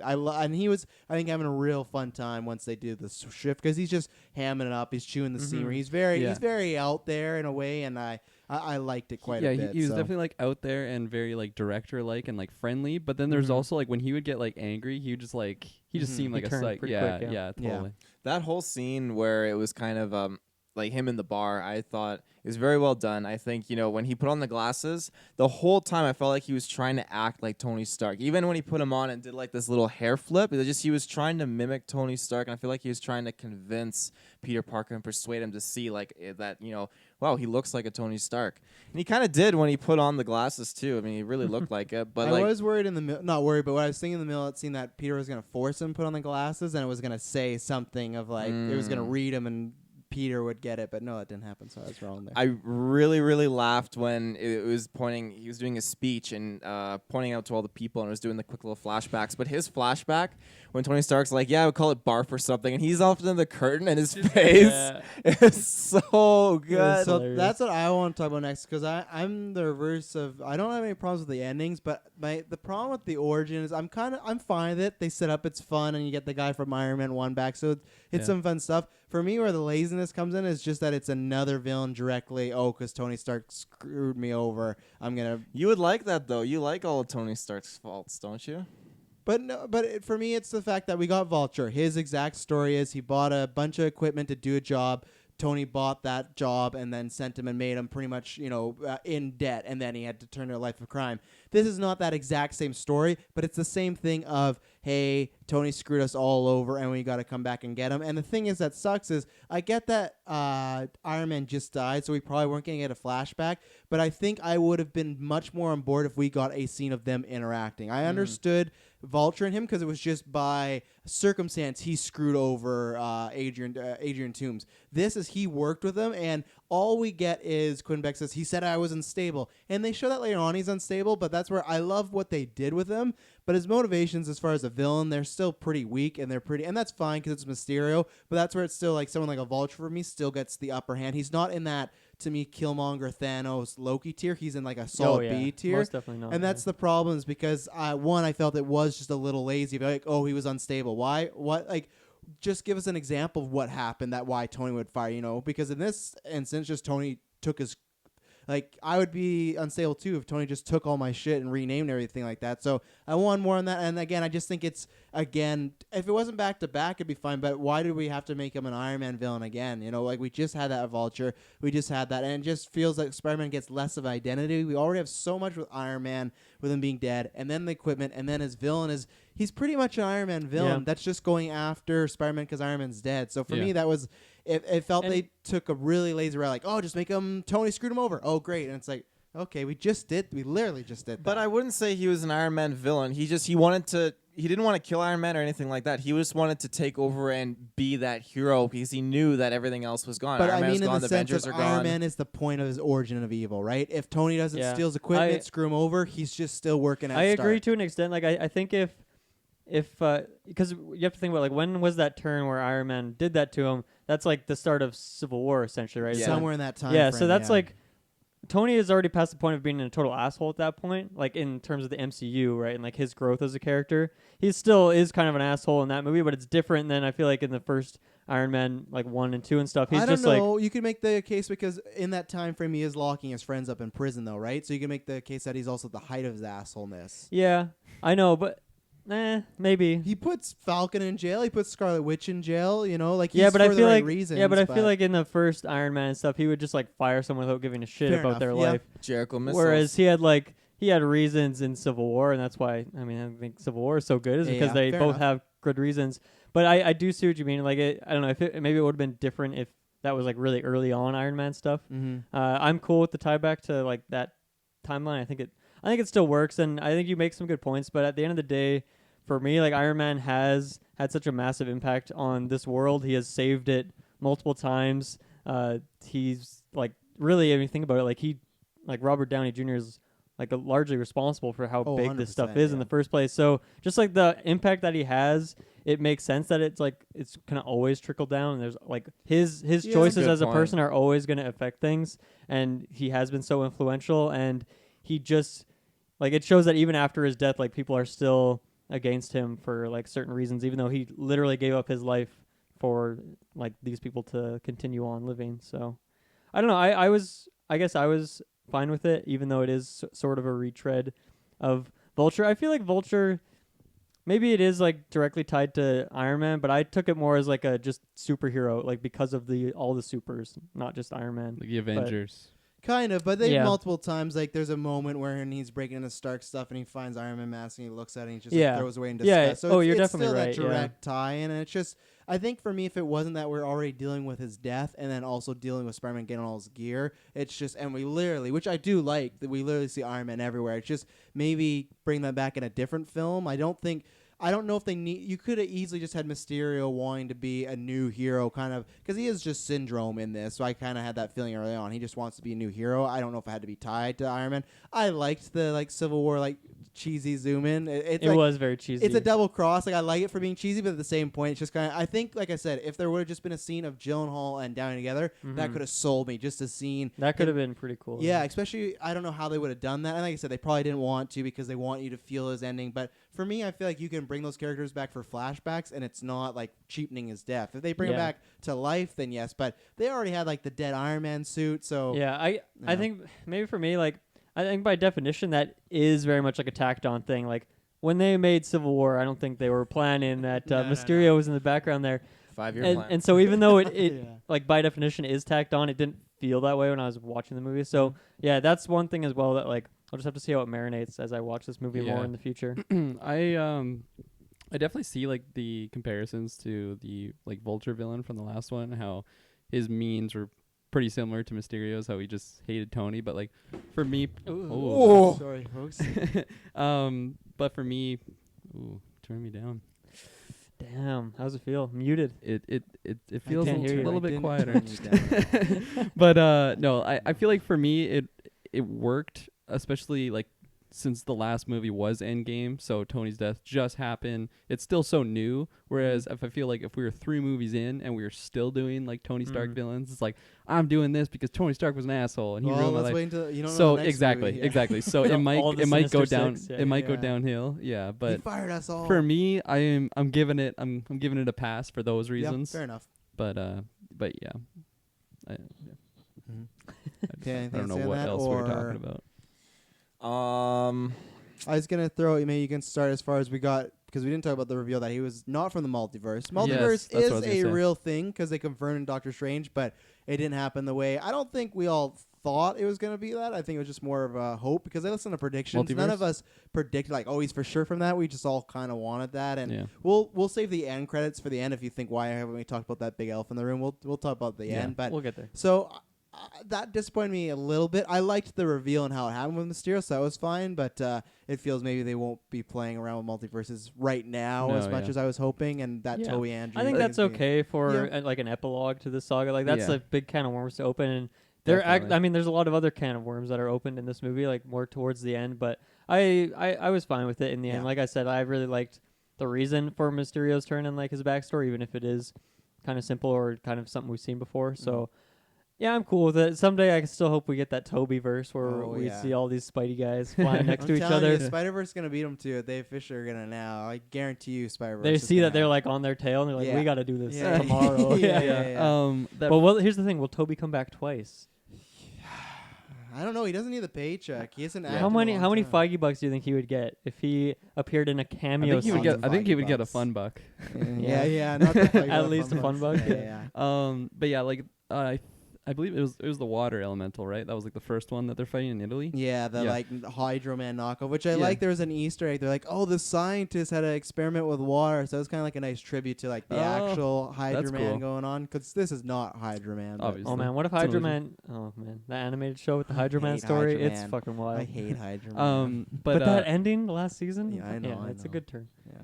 that look, like the look of Mysterio, like fighting, and it just looked very Doctor Strange like. And I remember Yeah. like, because like I was very skeptical going into it. I'm like, I don't trust Mysterio until like the movie's over and like he is from a multiverse and he is a good guy. Like I just Mhm. don't trust him, especially just like he's a magician, right? Like this is what he does. He fools people. But I remember like seeing that sort of things. I'm like, I'm really interested if they take like a different route with this character for the MCU. Having those thoughts in the back of my mind though, that he is a trickster, and so like at that point, I feel like that might have been near the part of the movie that I wasn't really like digging too much, or I just felt like something was a little off. Like it wasn't. Like when he's still in hero mode. Yeah, or- exactly. yeah. Like it just felt different. Like his look was so cool, flying through the air with the smoke. It just looked Yeah. so sick, and And the it's- action's really like we Oh, talk yeah. about the Mysterio trippy scene, but the action alone is really good. Like it Oh, might yeah. actually be the best Spidey action. Like all the stuff Yeah. they do, the elementals and the fight scenes, and Mhm. even Mysterio flying around. I really liked all that. It The loo- bubbles. oh, and- it yeah, looked was so. good There was stuff. some really good like action scenes, even when like Nick Fury and I always forget her name. Maria Hill. Yeah, when they come in and it's just like they come into the courtyard or whatever it is, and it's just like mayhem's going on. Spidey's doing his own thing while Mysterio's fighting the monster. But just getting back to Mysterio, so like I was really on the fence whether I liked the new adaptation of it, like the superhero Mysterio. Mhm. But then as soon as that like bar scene happened, and he was like his voice changed, his mannerisms changed. Oh, He was yeah. just total like a director or Yeah, like yeah. a special effects guy, and I I was. love I he was even has like a mocap. oh like, yeah. Andy Circus suit on. With You the know? like bubble. yeah, they got so I, Fishbowl. I realistic was with it. I was just smiling as soon as that happened. I was like, this is exactly what I want, because this is Mysterio, right? Yeah. Like this is what we've grown to know of this character, and I was so satisfied with Mhm. like just that turn. Like I feel like at that point on, that's where I was like, okay, I'm in, like I'm full in now. 100%. All my it seems like most of my complaints are all the first half Yeah. centered with choices they made or just comedy and stuff like that. But once that reveal happens, it's just we're going.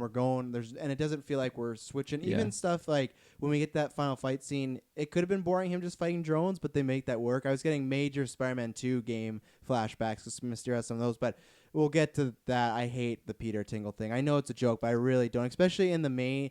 But when he does use his Spidey sense and he does that, like going through all the drones and like find them, that was so cool. That was and a so sick well scene. done. Yeah, That's why I hated when he said Peter the Tingle. Peter before, Tingle. I big- liked it like the first time, and then when Happy said it was really good, but then yeah. When he said it before, like the cool scene, that's when I was like, Yeah. okay, this kind of killed it Yeah. for me a little bit. And then it's like, okay, he's flipping around. This is cool. But yeah. I liked that solution. Big reason is because I every time I rewatch Homecoming, that's what irks me the most is how the Vulture getting taken out is not because Peter like outsmarted him or like outpowered him. It's just like kind of coincidence or like Vulture's being kind of greedy, like Vulture's hubris. trying to yeah. fly away, and then that's like the ending. It's Don't always a do big it, you'll die. it's always a big letdown for me. So the fact that we get like Peter who's harnessing this power that he hasn't been able to harness before in a new way, it's like it changes the character. He's now grown. Like that's something that will be with him for the rest of these movies, and he actually overcame something that like almost killed him before.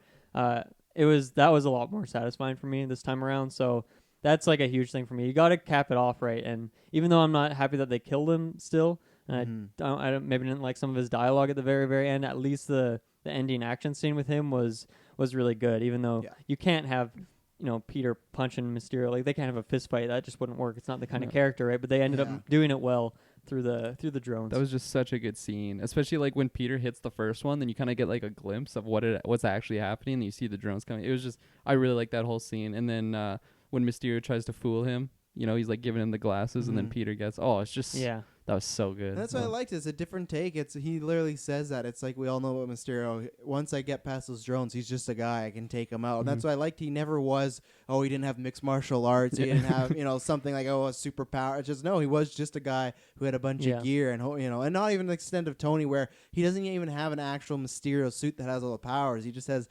the victory suit, he called it. It's just like, do you still want me to dry clean the cape? Yes, I do, Jan. Yes, I do. And he was great. And that's why I feel like he took this one. The second that reveal happened, I could see why Gyllenhaal took this role, because it just felt like a very Gyllenhaal-esque, like the whole once he was in the mocap bubble soup and everything like that. And I did say it on the prediction, and I think he will. Unfortunately, I think he's gonna stay dead. I don't think he's part of the Sinister Six. I think it's just because he's the guy. He didn't want to do a bunch, and we'll talk about when we get to the end credit scenes. But I think they've done it in a way where he's kind of a Joker-like figure, where his like effect will last throughout movies, or at least the next movie. But I don't know. You may see Mysterio and that effects, but I don't know if you'll see Quinn. I don't think you'll see Quinn back. I think he's 6 feet under with Tony. Yeah, it seems like it. Which it's obviously too bad. I was hoping. That was, I think, the thing I said the most on our predictions cast. I was just really hoping that he would stick around no matter what happens. And, maybe we'll get more Mysterio in some sense. Who knows how they will spin that. But I think if they are planning to go for that Sinister Six thing, you need multiple types of characters to keep that interesting, like multiple types of villains. That's why I always throw Rhino even though he's like kind of boring. It's like you need that big burly guy. And Mysterio's that good like mindfuck character. Gear. Yeah, exactly. Like, there's not really a ton of Spidey villains that really do that. I guess like Scorpion could with like poison or something. But I really want Mysterio to stay alive, especially if we hit that Sinister Six time frame at some point. Him together too would have been so much fun. Yeah, and our boy Scorpion, like great acting from whatever that guy's name is. It's a shocker. Shocker's back. Oh no. Anything else? I know we'll talk about Mysterio when we get to end credits again, but anything else in the immediate future? I guess one last thing related to that final fight. I love the scene where Spidey's like inside the simulation and he's jumping around taking out all the drones and like the chase scene where he's just taking out like, how can I do this most efficiently, right? How can I take out like 20 at once? Oh, it's probably just a bird. No, let me see. I like that they were all smart, but Mysterio's always like calling them on their crap. And I love that Cap tribute we got at one point where he has like a car door, totally, and everything like that. And then even the one where Happy does it later when he throws it. That was so funny. The way he threw it to it just went straight down. He had no style. That was so great. Yeah. See, like there's a handful of scenes like that just like made me belly laugh. Like I just wasn't expecting it. It's just like they did such a good job on it. But yeah, Happy was great in this movie. Happy was fantastic. Happy great was so addition. good. And especially you look at the juxtaposition of how he felt in Homecoming. He didn't hate him, but just a nuisance to Peter. And I like that he is just like, he's maybe another uncle, which we'll talk to, but like kind of that uncle-nephew relationship and everything I liked. And I guess I didn't say that in non-spoilers, but I really like that's the other thing as far as them handling Peter's dealing with Tony and this whole role become the new Iron Man. I really like that. That's where I said it's very much like Iron Man 3 where Iron Man suffering from PTSD and there's a twist with the villain. This is the very much same of he's suffering from PTSD and there's a twist with the villain. So kind of a little like formulaic in that sense, but I liked the conversations he had with Happy. Absolutely love the scene once he gets all the gear and Happy says I'll hit the music and it's AC/DC Back in Black, the very first song ever played in the MCU, and then I love Led Zeppelin. Like that whole airplane scene was really well done, and I hope Happy is around quite a bit. I have some cons about him and Aunt May, but him as a character, I like the dynamic they're going for, and just him looking back and seeing Peter with that gear and just seeing like a young Tony there and just saying like that's what I like too, that they now that he's dead they've done it a few times, but of like he couldn't even live up to Iron Man, like he was a mess. He wasn't, he was where Peter just holds him in this light because he got recruited and gave him all this stuff. But it's like no, like he was a mess of a guy, and you're gonna be a mess, and just try your best. That's all you can do. So I love everything they did with Happy and Peter. That airplane scene, I was actually like tearing up. I was crying big time, especially like I just watched Endgame again like a couple days before, so it was really fresh. Like that, them coming back together, and then obviously the death of Tony, and then like them talking about this one. I just felt like I was a mess. Yeah, it was good. That scene when the music kicked in, I was like, "Oh, Dylan's loving this. He's all over this right now." That was so great. I don't like AC/DC, but like they don't make me puke or anything. Like I can handle it for 10 seconds. It's just if you put like an album on, it's like this is the worst hour of my life. Whoa, worst hour of your life. I have to agree with you, Kirkland. When Happy started to really level with Peter, and he was just getting so frustrated, just you could feel the water building up, the tears Oh, building up I on your was- eyes. I Like was it a was mess. just Hydro Man. Hydro I Man. was Hydro Man. It was such a good, just humble scene, and just seeing, like, I feel like, Happy, that was a situation where he could have started to tear up too, but he was grounded, and he knew Tony so freaking well, so much more than I think Tony even knew himself, and he just I think there's no other better person to counsel Peter Parker at that time than the guy who was there all the time helping Tony. And I feel like just when Peter was in that element and just doing the same kind of moves that Tony was, Oh, yeah. playing with the holograms and stuff, and just the look on Happy Hogan's face when he was looking at Peter in this environment, it's just like I like Iron Man is one of my favorites, and I really really like Spider-Man, and to see the two combine like this, it just was so cool, and it was such a humbling scene. It felt so good. It felt like, he doesn't have to live up to be Iron Man, but Iron Man's spirit will live through Peter Parker, which I thought was fantastic, or through Spider-Man. Yeah. Plus, it's super meta because Jon Favreau directed the first Iron Man. Yeah. He started all this, so it's just to see it's such a cool, just all around great. I was gonna say, like, those scenes between Happy and Tony in, like, the first Iron Man, like, those are some of my favorite scenes. They just had good, like, chemistry. So seeing Happy now with Peter, obviously with the loss of Tony, it's just great. And then you get I'm glad that character has a role still in Yeah. these movies, even though we're not going to get any more Iron Man movies. Yeah. Likely. Who Yeah. knows? Who knows? with what- Tony Stark at least, Yeah. And I like to see the dynamic between Happy and Fury. Actually, like we only see it a couple times, but it's kind of fun to see like a non-hero character interact with Fury. Usually, it's just like him talking to Cap or Yeah. talking to Iron Man or something. So it's kind of interesting to see that dynamic and how he's like kind of intimidated by Fury, and Fury doesn't like him, but like he still kind of needs him because Peter doesn't want to talk to him directly. But then Yeah, to that's counter that, it's not necessarily Fury.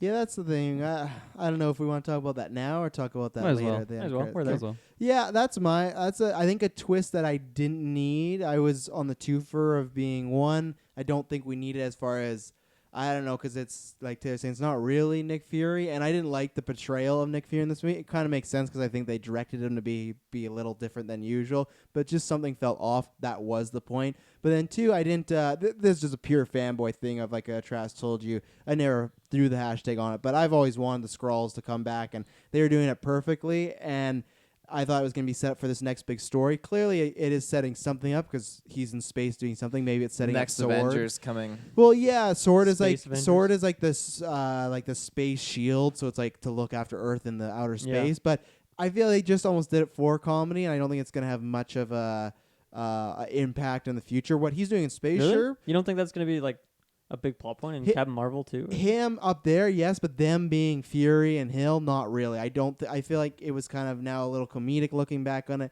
And I think this movie, almost like the trailer, had enough. They didn't need that one more twist on there. You know, it's kind of fun, Yeah. but now Peter and Fury still haven't met. They don't have a relationship, and now Happy and Fury, that's not them. You know, Right. so I guess it's a little empty. It was kind of established though that like Fury's impact is kind of dissolved at this point, like on Earth, Yeah. and he's not really running the Avengers. There isn't really an Avengers right now Mhm. in this current timeline. So I don't know. Initially I felt kind of weird on it. I was like, okay, what are they going to do with this? And the more I've thought about it over the last day, it's not been a long time to be sure, but I like it, and Mhm. I mean, who knows? Obviously, I could totally retcon that when I see what they actually do with it, because it's just a tease. Mhm. But conceptually, I'm actually pretty into it, and I like the scene of Fury just like, "Where's my shoes?" or whatever he says. Like, I just like this different type of Fury because I felt like he's kind of dropped off the map for a while in the MCU, but then this has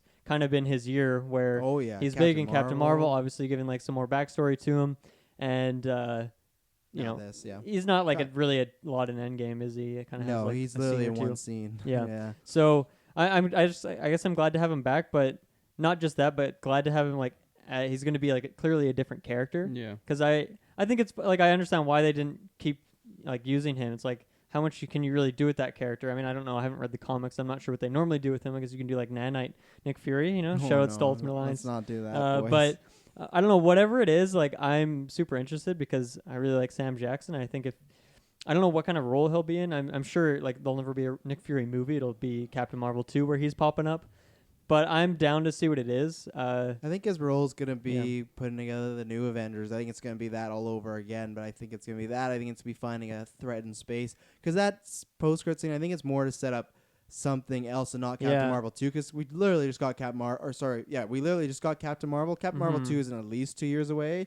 And it's weird because we're not going to get to see, and we'll talk about with the other post-credit scene, but next is Black Widow. That's a prequel. Yeah. And then after that is like Shang-Chi and the Eternals and everything like that. So it's like movies that are really outer space or have nothing, like different continents. So we're not going to get to really know. Yeah. Like maybe Eternals might, but I think guess this issue is going to be a question mark for quite a while. I think maybe you're right. Maybe Nick Fury's next task is to make a new Avengers team, but it's gonna be no doubt different, right? Like he's not on Earth. I think if they just bring him right back to Earth, that's gonna be a big letdown. So I don't think they'll do that. So I think it'd be interesting if, like, obviously he was working with Shield. Shield ended up being Hydra. It's like a big shitty thing. But now he has access to these scrolls and he can shapeshift. Like, is he gonna use that? Is he gonna be kind of like devious? Like again, almost like he's holding back on, like, he's not talking to the heroes directly.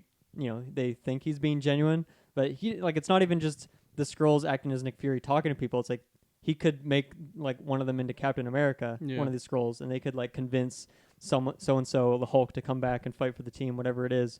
And I don't know, that could be really interesting if it's used well. And I'd be super down for a Nick Fury who's like very deceptive and like borderline bad guy in terms of like how he's going about this stuff, even if his like end goal is to prevent whatever Galactus or whatever the hell's coming next. So I don't know. I think it's an interesting idea, and even though it's just a post credit scene, it's not a ton to dive into. I'm okay with it. As of right now. I when they revealed it, I liked it a lot actually, because I really like those characters from Captain Marvel. It was mostly just him. More Talos, the better. I'm not mad exactly. about that. You can put him almost in every MCU movie. I'll be pretty happy. He's so good. But I really like the reveal too, because again with Travis, I felt like while we saw the scenes with Nick Fury, obviously now we know it wasn't Nick Fury, but at the time I was like, this just feels like maybe he's taking like a step down because they want to just give the limelight to Peter Parker, which I'm not really. I don't know. I guess I'll buy it because that's what I'm given. But at the same time, this isn't really the Nick Fury that I understand. So then when they revealed that it wasn't actually him, it just saved a lot of the things I didn't like his scenes in the movie. So I really like that. And then, Talos is just great. I love that character. Can't wait for more. I like the scene in the hotel room. And Fury is just that like was so good. He's like ready to shoot anyone who walks in that room. It's so good. Pretty good. He's so mad. And then the real Nick Fury on the ship at the end, I also thought that was Captain Marvel. So, sorry, you said it already, but what was it? The Sword?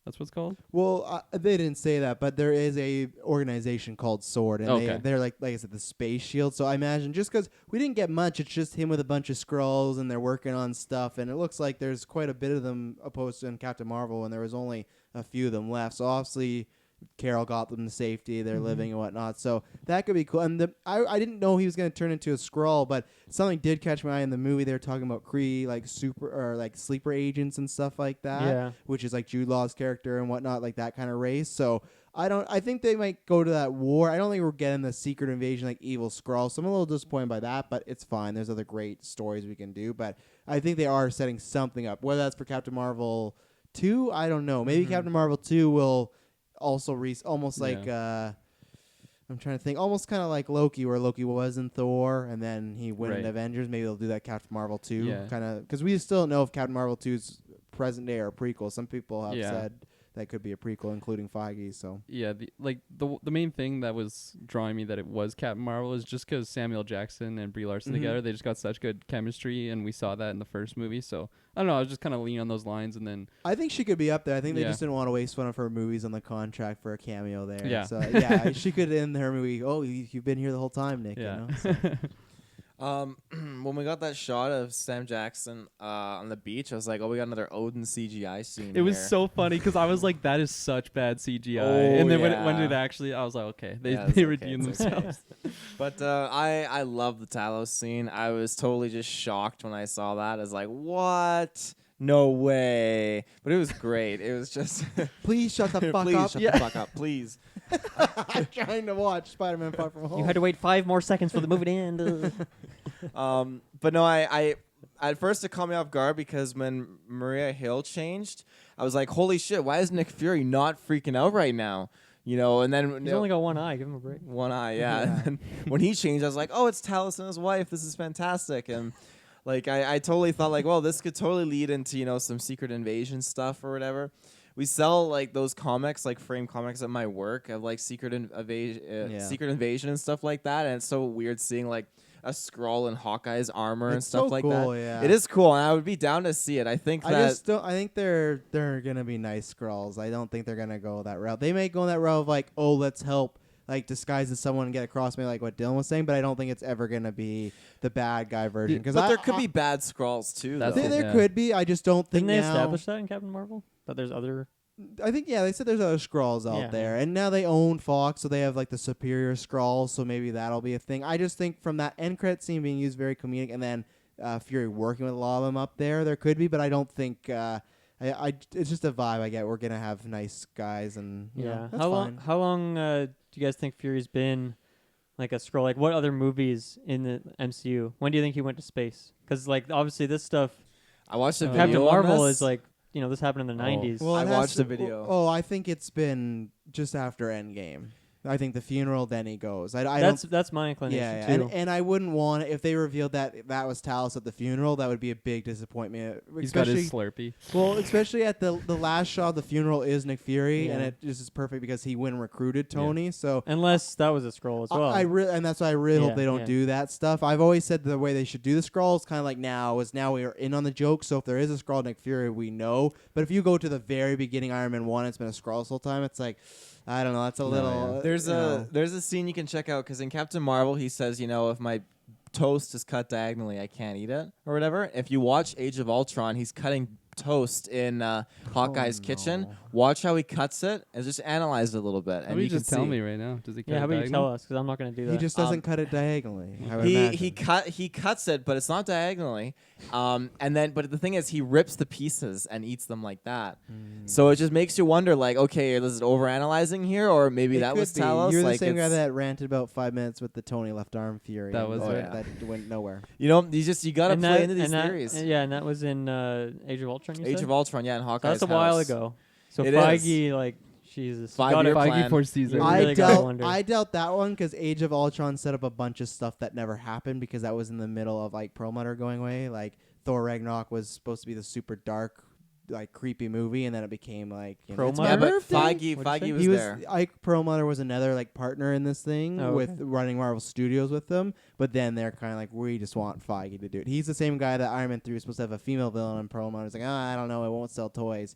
So eventually they're like, we're gonna trust Feige, and so it's I don't know Good exactly call, when. guys. Yeah, great call. So that's Are why companies still doing that? Like, oh, we won't put you in the movie because it won't sell toys. I They're don't. still I think doing it's that? stopping Perlmutter. now. If you ask Perlmutter, he'll do Yeah, it. it's stopping now. But look at Force Awakens. Remember, they weren't putting Rey in like the Monopoly and stuff like that. I think it's They weren't putting her in Monopoly. No, because yeah. Wow, what a fucking joke. I honestly think like shout out to DC. I honestly think Wonder Woman really changed that, and because Wonder Woman broke a lot of records and stuff. Yeah. I think that was like, oh, we can make money with females. Like, yeah, because there's a whole fucking half the Earth that wants to see these movies. You know, I'm so. glad I didn't buy that Monopoly. I would want. They put her in retroactively. Everyone complained about it. So Good. that, yeah. Fuck.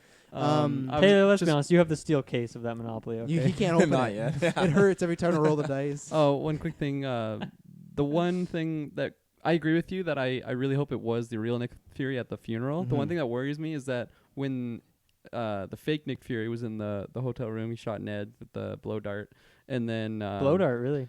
It looked like it, right? Sure. Yeah, blow dart out of a gun. Yeah. And but then he said like we met at the funeral, so I might have been, or that's the one thing. I was thought you said thinking. we didn't meet. He at the said we funeral. didn't meet because remember he said But I saw didn't- you because like we were there. Yeah. So he Yeah, was but- there. but unless I think Nick Fury. he was probably talking with Talos, giving him information. That's what I'm really stuff like hoping. that. Or Oh, yeah. Talos was there as well with Nick Fury. Fury- Fury Yeah. is like the Mysterio. He's like the director behind it all, right? He's up there with his fucking fishbowl. Director Fury. Talos makes a really bad joke and shows up as Tony Stark at the funeral, and everyone's like, "Fuck Ooh. this guy." Yeah. Oh, Thor You just smell really weird, guy. yeah, Thor just destroys him. I want to go somewhere because I Where are you want going? I want to talk The about cast isn't done yet. I Joe. want I want to talk about before Mysterio, but I thought this is not as prevalent. So I got some Aunt May problems. Ooh. This is some big cons for me. And you know what? If you think, oh, I don't give a shit about Aunt May, just a minor character, that's fine. And that's where, when it comes in different adaptation, it's all what works for you. For me, I love Aunt May. It's kind of like an Alfred thing. It's important to the character. I think this is where some of the laziest writing gets in here because I don't understand. So this homecoming ended with this huge reveal of Peter being revealed to her. She gets a big cliffhanger. Oh, what the fuck? And we've never had that in movies. So I remember seeing Homecoming and being like, oh, well, this is going to be fun. Let's see how this plays out. Sure, you get some fun banter. Sure, oh, I packed your suit in the suitcase. But we don't even get one conversation. Not a flashback, nothing about it. And for me, the biggest problem is as well is in Homecoming, at one point when he was dealing with that boat that split up, he just said he was late. And when he shows up late, Aunt May's super frantic. She was calling him. She's worried. She's having an anxiety attack. You would think that same character who is worried that her nephew is just late would be even ultra worried that it's Spider-Man. And even if she's not, then why is she not? Because that makes no sense. They had a character set up. They gave her motivations. And to me, that set up perfectly of, oh, she's going to be really worried. So now that she knows he's Spider-Man, she's going to be always worried of, should you do this? Like, you're putting your life on the risk. But this is just so nonchalant. And that's not my problem with the MCU Spider-Man. I feel they just don't really want to get too emotional with Peter. The Iron Man stuff's different because it's a big death that affects like the viewers and everyone else in the world. But scenes like I'm comparing, but whatever, that's life. I like to compare, and Taylor doesn't, so I know he's gonna give me shit over there. But with Peter Parker, when he's telling that scene in Spider-Man 2 about how he let Uncle Ben's killer go and he killed Uncle Ben, and he's telling at me, it's just this 5-minute scene of them talking and crying. It's really emotional, and I think they don't want to do that because they want to keep with this team. Like, that's me vibe. They want to keep with that fun, loving kind of vibe, and that's what doesn't work for me. And it makes no sense that they set up Aunt May to be this one character. She's a different character in the next movie, and then they don't even talk about it. And two, the other thing is because I'm a big Uncle Ben fan, and just that idea, still not really talked about. And it reminded me of Quicksilver in Dark Phoenix. Minor spoiler.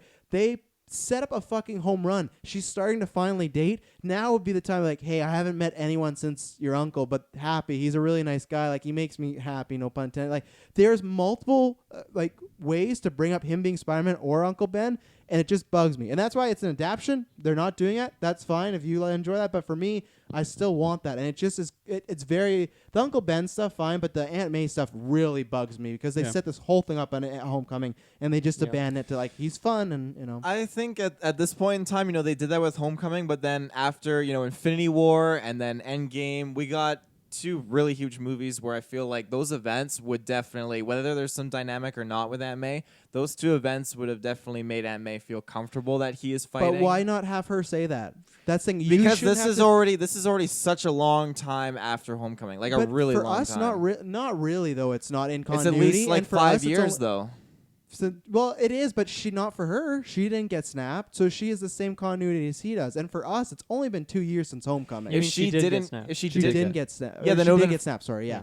Well, if she did, then it would have been. I don't know. It's the same time. Would have been pretty quick. But then even then, I feel like she would have felt justified in his actions that he is one of the reasons that she came back. But then I think that conversation needs to happen. It shouldn't be you have to tell me that. It doesn't make sense to set her up as this character who's frantically worried about her nephew just being late, even before she knows he's Spider-Man. To he is out there fucking fighting everything. Get your suit, just something. But they don't even talk about. There's even one more I can't remember. He screws up, and she goes, "Oh, it's fine.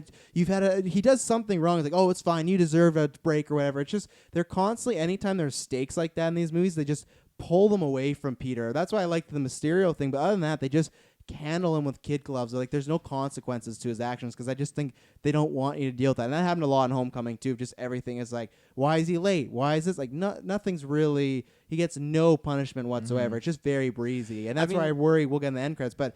Like that reveal, I don't think it's going to really go the way it is because the Homecoming ended with this huge reveal of Aunt May.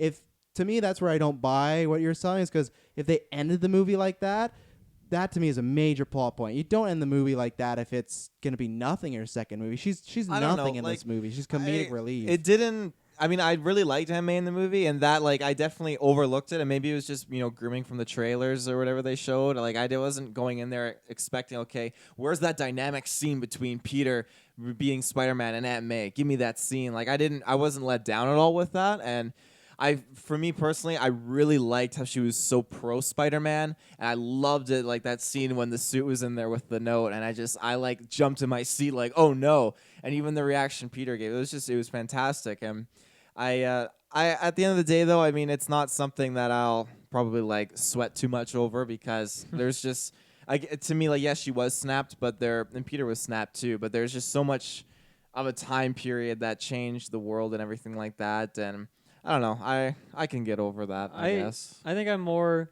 on Travis's side because she doesn't have like any meaningful conversation in this whole movie. Like I think the best stuff from her in the first movie was between her and Tony. And so obviously you can't really have that dynamic anymore. And that wasn't even like deep conversation either. That was just more comedic relief, but it was fun to see that dynamic. And I do kind of like the stuff between her and Happy. I think it's kind of funny. But yeah, it's like her character really doesn't have any depth, and it's definitely lacking that emotional attachment that Aunt May always has for this character and like every other form of Spider-Man I've ever Like seen. even the game, like think about how much they hit you with that. You know, she's just such a big character, and this just feels she's just Peter's always nothing. he's always different around her because Yeah. that's his only family, and it's kind of like this twisted relationship. And yeah, there's like this big trauma there with Uncle Ben, which we still don't know about. So there's it's just too bad that I don't know. I'm fine with it being like a younger Aunt May. That has nothing to do with Yeah. it. It's just that they don't really want to do anything with Yeah. her, which kind of sucks. It's like you almost could have not had Aunt May in this continuity or something. And why like, get an actress she's won an Oscar before? Like, why get an actress of that caliber? When they cast her, I'm like, oh, you're gonna Oscar-winning actress. You're gonna give her some really meaty stuff to do here, and it's good for her. She's getting a paycheck. That's nice, but it's strange to go. You could get almost any name for this role. Yeah, I do like the supportive, like the dynamic of Aunt May being supportive of Spider-Man. I think that's cool, but yeah, I don't think there's anything wrong with like her still being worried about him and being supportive, right? Like they shouldn't have to be separate things. And I know it's tricky because he's not in America in this movie, so maybe like when they get back, they're gonna have some more of like her dynamic, but maybe they won't. Maybe she'll just always kind of stay like this, and if she does, then unfortunately she's just another flat character when there's already quite a few of those in this movie and the first movie. I have to say I really, really liked when she just whipped that banana at his head. You really, really liked it. I really, really liked it. Okay. It was fine. It Um, created the Peter Tingle joke, which I wasn't a fan Love of. that so. joke. Yeah, The anime stuff. I feel like I'm kind of in the middle because I feel like it was a missed opportunity for them to have like a sentimental conversation like in the beginning of the movie because that was when they're actually together as opposed to like right at the end. But like especially I don't know, just mention like stuff that happened in Endgame or just like I don't know. It just felt it's like a huge thing. Yeah, and it felt like a very lost opportunity for me, and like even like in that moment when I was watching it, like when they send off. So obviously they're not. I am butchering my words right now, but nice. You'll get there. but he goes to Europe. She remains in America, so they're not together. I just as soon as that happened, I was just like, oh, that was kind of lit. Like hopefully we get something back like later on in the movie, which we didn't end up really getting, and. I don't know. I felt like it didn't bug me as much because of what Dylan said. Like they are in different places. Like if this whole movie was in New York and the same thing happened where they don't even talk about it, that would have been really hard to digest. But this one, I'm kind of giving it a break for that. But I definitely understand like the problems with it, and I do agree to a certain extent that I don't know. I do understand the importance of Aunt May of a character in the Spider-Man. Just I don't know anything to do with Spider-Man. Mythos. Yeah, the mythos. That's a good word. I like that one. But she's really like important character to Peter, and like it really like builds that character. So I'm hoping in the next movie we do get to see some more just fleshed out things with her. And I don't know, but for this one I'm kind of giving it a pass mainly because they were in different places, but definitely could have been better. Yeah. Sorry, were you going to say something else there? No, Tell you, okay. tell you, buddy. I was gonna say, I think sometimes you gotta when you have a lot of sequels established or on the way. I think you gotta like give and take and trade with different films. I think the first one, Homecoming, had a lot of that kind of dynamic and a lot of that care where he was worried about Aunt May after all she's been through and all that stuff. And even then, moments like where he was trapped under the rubble and he had to like it was a really emotional moment when he was trying to just gain that confidence and just push up out of it. And I feel like, a lot of those scenes that weren't in this movie, I think we got things in both movies that we didn't get at the same time in each other movies. So like what we did and didn't get in Homecoming, we didn't get, but we did get in Far From Home. So I feel like I guess I just look at it and I'm like, Okay, I would have taken Ned out of this movie. I would have taken the teacher out. Oh. Have an Aunt May scene that actually has like impact on the Mhm. story or some emotional attachment. So that's where I see like I feel like there's a lot of filler in this movie, and that, like introducing that whole gym teacher character who just says "witch" 5 times. Like Yeah. take him out completely, and boom, you just gain yourself 2 minutes that you can have like one emotional scene Mhm. with Aunt May. So if there wasn't so much like kind of, I feel like I don't want to say crap. It sounds really bad, but yeah, like if there Fodder. if there wasn't so much fodder just kind of packed into this movie, maybe I could understand that better. But as it stands, like if this is the Aunt May if this is all Aunt May ever is, and she's just like this in all the rest of the movies, then I'm gonna be pretty disappointed with it. I don't think So- it will be. I mean, if I the think it rumors, will be. No, I don't know. I think they'll definitely, I think the next movie, we didn't get much in this, but I think we'll definitely get a lot more in the next. I think as Peter gets older, I think they're gonna kind of tidbit a little bit more into like Uncle Ben's story and what happened there, and I think it's just a matter of time. I think they're choosing set things first, and then they're gonna dive more into the mythos. I just don't understand, because that to me then is poor filmmaking. You're talking about they're setting things up, then dive into the mythos. That's what Homecoming was. It was this big setup to end on a cliffhanger to dive into, and that's for me why this movie, it feels, I'm not sure if it is a Sony thing, but MCU is always building upon the sequels. They don't do that where it's like, oh, one sequel, give and take and give and take. They're always following up. So for me, to them just kind of drop storylines and fill them with kind of like what nonsense like Dylan was referring to. And I don't think we're going to I don't think you'll ever see Uncle Ben in these movies casted. I don't think you might get a mention, but even then it's just like her dating Happy. It's just, you could be a scene, it could be a conversation, which is like, oh, you two are together, and they kind of quit back and forth, and Peter's like, I gotta go. And it's a really weird scene of he sits them down and says, we really need to talk, and then he leaves 10 seconds after. It's just like, what's going on here? So I think he knew what he was gonna get them into. I think he knew they were. No, I know, but that's where it's just, for me, it's like poor editing and writing, because it's just, you feel like you're going to get more, and that's the thing. It's all, I think other than Peter and maybe MJ eventually, I feel like everyone's just very surface level, and that's what sucks, because I think Spider-Man has some of the best characters, and they're not really using them. If you think about stuff like Harry, Ned, it's just like what we were talking about earlier. He's just a joke. He's just a comedic beat. And I'm not even a big Ned fan, but still, I'm not going to become a bigger Ned fan of him. His whole storyline, he's with this girl, and then what happens is he breaks up with the girl. So it just feels like an episode of TV, and MCU does feel like that, but this feels like one of the laser ones of like, oh, we got to, the Netflix, we got to fill out the 13, So it's just like, that's the shame, and I don't think they will. I think Aunt May will stay like this, and she'll stay, because I don't really, I like these Spider-Man movies, but I don't think they're really delivering on these emotional stuff. They want to be fun and get the plushies and all this stuff and text and blah blah blah, and which is okay. it can be, if you like that, it's great for you. Perfect. It's not okay, not okay for me. Just this is totally jumping back, but I forgot to shout this out. The scene when he gets the glasses, like when Nick Fury gives it to them, Mhm. I really like that scene, but I would have preferred him not wearing a mask. It's kind of like the Kylo Ren effect, how like you want to see that emotion that Tom Holland can bring. Because I don't know, I felt like he would have been tearing up behind that mask, right? There's a super nitpicky thing that I had to shout out. And then the other scene I also really was not a fan of, like, whatsoever, was the bus scene when Peter brings Yeah. in like the kill bot to like kill Brad. I just really didn't like it. I liked ideas, but it seemed way too over the Yeah, top and definitely. very Like- cheesy. Like almost killed his whole class, and it just like Yeah. I don't know. Like obviously mistakes happen, but it just felt I don't know. It just I didn't like it. I agree. I'm surprised. I thought that scene was amazing. I thought how it just went from 1 to 100 and the drone comes out of the satellite. It's like, holy shit. Like he's got to like get a handle on this tech here. And like, I love those specs so The much. specs were cool. I really like want the to order a specs. pair off of eBay. Like they're so. I don't think Those they'll be aren't- those ones. Those aren't real. $300. Those aren't real. Oh yeah, they said that and it's 100% connected to the satellite. Just kidding. Damn, calling some Multi-billion-dollar death drones. glasses.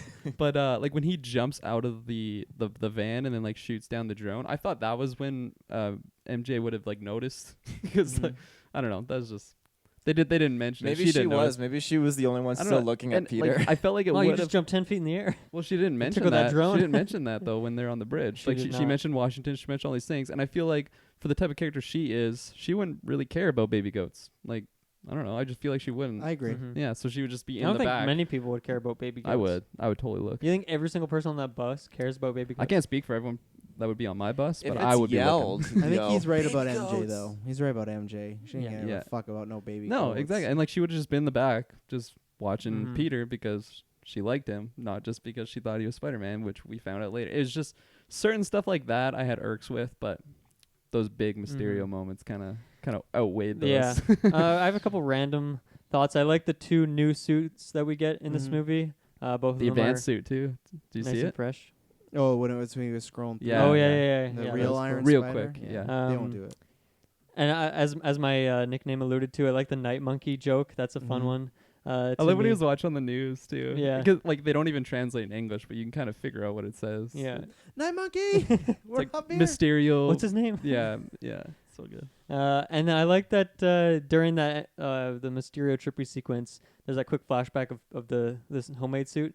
Yeah. I like Mhm. seeing that as well. So Mm. those are just that's a big part of Spider-Man is all the different suits that he has, especially playing like the video game, which has like 20 or 30 different ones. So Yeah. it was cool to see a few different ones in there. We And I just like a when he's little- making his new suit. I was Yeah, I was yeah, gonna that's a say fun yeah, sequence. like we already mentioned that Very scene, but it was just very Tony Stark. Right? yeah, exactly. And like he was just like just editing like everything, like the different webs and stuff he could do. I'm like, man, like Yeah. they add that in the video game where you can customize your own Spider-Man spider 2, suit. baby. Let's go. You sometimes forget that he's really smart and like No. And like technology. Like yeah. they don't go into that as much. No. Like they kind of started off in I guess Civil War, his first movie. He's like hacking gear and stuff like that in his Mhm. room, but you don't really get a ton of that. So it No. was fun to see. I mean, I guess you get that earlier in the movie as well when he's talking to Mysterio about the Yeah. alternate realities, and he just totally understands.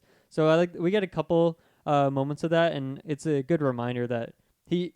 Like as much as he comes off of like aloof sometimes and giving those glasses away to Mysterio, risky move. He is really smart, tech wise at least. I love in that scene too, and Mysterio's like, never apologize for being the smartest guy in Yeah, the that's room. good, yeah. So Mhm. good. I'm trying to think of any I other got- like I key got- scenes. I don't know about particular scenes, but there's 2 big things that we still got to talk about. Yeah. This is a quick thing I'll show is some editing I didn't really like. The beginning scene, I was not a fan of. Just 20 seconds of Maria Hill. They showed to Mexico, and like I think a Hydra Man pops up first. So you don't want any part of this. I don't know why it needed to be there, but also there was many times where when Mysterio sacrifices himself the first time, he's on the ground, and then there's just like a hard cut, and Nick Fury's just like standing right over him, like. We really need someone like you. You could be on the Avengers. And then later on when he goes to that, Spider-Man goes through that trippy stuff, and he beats Mysterio. And then he's like on the ground hurting, and they cut, and Nick Fury's just right there again. There's multiple times where it felt like when you're It's a scroll, man. He's sneaky. it felt like there's multiple times where when you are playing a video game and you like skip a couple dialogue trees and Oh, whatnot, yeah. that's what it felt like. There's many times where not the pacing of the movie, but just the pacing of the scene. It was edited very poorly, and it's all those kind of conversations things where it felt like there was stuff missing, and that's where it felt kind of it sounds really bad, but amateur hour at times. It felt like the first time I was like, oh, maybe some shots just got lost, but then they did it a few more times. So for me, it reminded me, and it's a bad comparison, but reminded me of Batman vs Superman sometimes of the editing of just like scenes randomly being spliced here, and it was very poor editing. So not the whole way, but just certain instances, which is again kind of strange because I was watching Homecoming and that didn't have that problem. So I'd have to look and see. I should have looked at the I same didn't. editor, I didn't notice any, but I trust your keen Mhm. film eye. Yeah. There was a couple like CGI scenes I wasn't really a fan. It just looked a little off for me. Like there's a scene, I think it's when Peter's like in his civilian clothes. He might have a mask on, but he does like this little like he swings up onto a roof and kind of does a flip, and it just looks really like Mm. not not what I'm used to seeing in like an MCU movie. Right, so right. just had to mention it. I had something I was gonna mention. Someone else. A big thing. Someone else do some filler so I can think. If for we a got sec. nothing else, we're gonna jump into the big thing. The 2 topics. Okay, well, I forgot what I was gonna say, but since we're on the topic near the end, I don't think this was an end credit scene when. Oh no, it is when Peter's swinging through the city with like on his date with MJ. With MJ, Yes. yeah. I gotta say, just seeing Tom Holland like in actually New York, it gets me so excited for a movie when he's actually like swinging around through the city. You know, Yeah. like because like in Homecoming. There wasn't that Kinda much more the of suburbs, that. yeah. Yeah, exactly. And then this one obviously is in Europe. So that end scene when he's just swinging around like the huge skyscrapers totally felt like a PS4 Spider-Man game. And then Mhm. also just like a Toby, because that's what Toby was doing, right? Just swinging Yeah. through New York. Like I'm just so excited to see Tom Holland in that scenario. I like how right? zoomed in they were in Yeah. that swinging scene. It's kind of fun. I have one thing I want to say in regards to that scene. So one of the buildings that he went over, it had like a green turquoise colored roof. Was that the building that was Harry Osborn's building from the what do you call it? The Sam Raimi Spider-Man I films. would 'Cause say the no. roof looked identical to like I- his I- building, Well, it and we could- know we get lots of those aerial shots of their It building. could be, but I don't think it's. I think it could be a building in New York. I don't think Yeah. they're trying to imply That's what I was Willem thinking. Dafoe's in there. No, I talking don't. to I the don't think mirror. so. At I the just thought it window. was just Yeah. like a fun, fun little Attack his heart. Easter egg. Back to formula. There is a fun Easter egg though. So, because we speculate if Oscorp or anything is going to be in there, it's not. But on the Avengers Tower that was bought, when he's swinging past it, there's a sign that says, "We can't show you what's next." And then in between the letters, there's a 1, a 2, and a 3. And then there's a question mark. So that could be Phase 1, Phase 2, Phase 3, or it could be 1, 2, Oh. 3, 4 for Fantastic Four. And it's weird that there's some billboard on this building saying we can't Oh. show you what's next. So Comic-Con, baby, we're gonna be covering that Ooh. shit. That is Fantastic interesting. Four, they had a tower in New York, didn't they? The Baxter Building. So that's Baxter why, Building. in Homecoming, everyone said it's either Oscorp or Baxter Building. But that was at the time when Fox still had Fantastic Four. But now when they do, that's a billboard is easy to CGI at any point. And so Yeah. I think, that's So- always, I think we've all agreed that I think Fantastic Four is before X-Men. So So you think that when we get the DVD digital release of Spider-Man: Far From Home, when we watch it, it'll say Baxter Building? no. The CGI transition. No, they're not gonna go. no, I know we were talking about like the dynamic between Deadpool and Spider-Man and how good that one is, but I just can't wait for that Johnny Storm Spider-Man. Oh yeah. Oh. Well, technically, I don't know if people know this, but Spider-Man actually debuted in the issue of Fantastic Four. That's where it wasn't Spider-Man. Really, eh? Let's go, Spidey. That's Yeah. interesting. I Yeah, didn't know yeah. that. So he has lots What- of ties. What to them. year? Like you know? the 60s, like Yeah. 63 or something. It's a long time ago. Because Fantastic Four was like, they're called Marvel's first family. They're technically the Superman. They were the first Marvel comic. kind of, Interesting. So maybe they help Peter fight the Sinister Six. Well, maybe let's talk about that right now. So we got 2 post-credit scenes. Let's just start with, there's the big plot one. Let's just start with the fanboy one first because this is yeah. exciting. If you go check out our final predictions for Spider-Man Far From Home, Here it comes. if I ever had to say it, hashtag Travis told you, because man, it was so good to It see was so J.K. good. Simmons back. Oh, yeah. It threw me off with him not having the hair, to be honest. I had to do a double take, but I think it's perfect. I do hope we get some scenes. I'm going to talk about that after. So I hope that, because he's this Fox News sort of guy, that it's not he's just always on the side. But if he is, I will still take it. If it said, hey, Jonah just on the side, or no Jonah, I'd still take it even if he doesn't interact yeah. with Peter. So fantastic. Mysterio is the greatest hero of all I'm ready, and he better be in Spider-Man 3 like in a role. So yeah, Oh, very yeah. hype. That was great. It blew my mind, honestly. Like I knew there's some like minor talks, but I don't know. You don't want to eat, like, I don't know, believe those without actually getting it. So as soon as I saw him, I just cheered. Oh man, I was so like hyped. Yeah, I just the theater popped off. yeah, it Oh, was yeah. so awesome. I love that. I'm super stoked, and it's like they really built up to it too, because he's like flying through the city. He like Mhm. takes a photo. There's even like a shot through a building that I think that is the Daily Bugle. Like it's very quick. I'm guessing that's what it was. And then like even just like there's like a news broadcast. Everyone looks over to it. I don't know. I was totally blown away. It's so funny because we did our our fan cast, and that was, as I mentioned this a couple times now, but that was like character. Like none of us were like, this doesn't like. None of these really fit. I hated my pick person. I was like, no, I can't see anyone else doing this role. Mhm. Like, it just sucks. Like, I don't know. Like, what are they gonna do with this character? But they did the best, like the ideal scenario, and it just makes me super curious what the continuity of that is. Like, is it the same universe? Is it some multidimensional stuff? Are they just ignoring? I think they're just. those- I think that's why he doesn't have the hair, because I think they want to say that it's just stunt casting. And hey, we know everyone wanting him back. He's playing our Jonah. He has nothing to do with those over there, especially because there was no dimensions in this movie. Yeah. So I think that it's just, hey, we know you guys want him back, so he's back as our new Jonah. But I don't think Well, they he- knew as well as us that no one else was gonna do that role. so. 100%. Yeah. And that's what the interviews haven't come out yet. It's just a podcast I follow that interviewed him. But John Watts apparently says they'll be coming out Sunday when they can release spoiler interviews with the cast and directors. He said there was no one else they were thinking of, which gives me hope that he will be in the third one more. Yeah. But they said they didn't even think about recasting it, which could be a lie. But I honestly believe that, because that's just very daunting. He's just Yeah. perfect for that role. Yeah, I mean, I wonder. Like, Spidey was taking photos, Mm-hmm. or he took a But photo. I at don't least. know. I don't think he is a journalist newspaper. In fact, Yeah, I think didn't get that. I didn't get that vibe, and like it's hard if everyone knows who he is, as well, right? I have a theory. To talk about Jonah, and then we'll get into that part. I really enjoyed, seeing him pop up, and I love the whole conspiracy theorist news anchor kind of role he was, portrayed as. Felt very different and very fresh.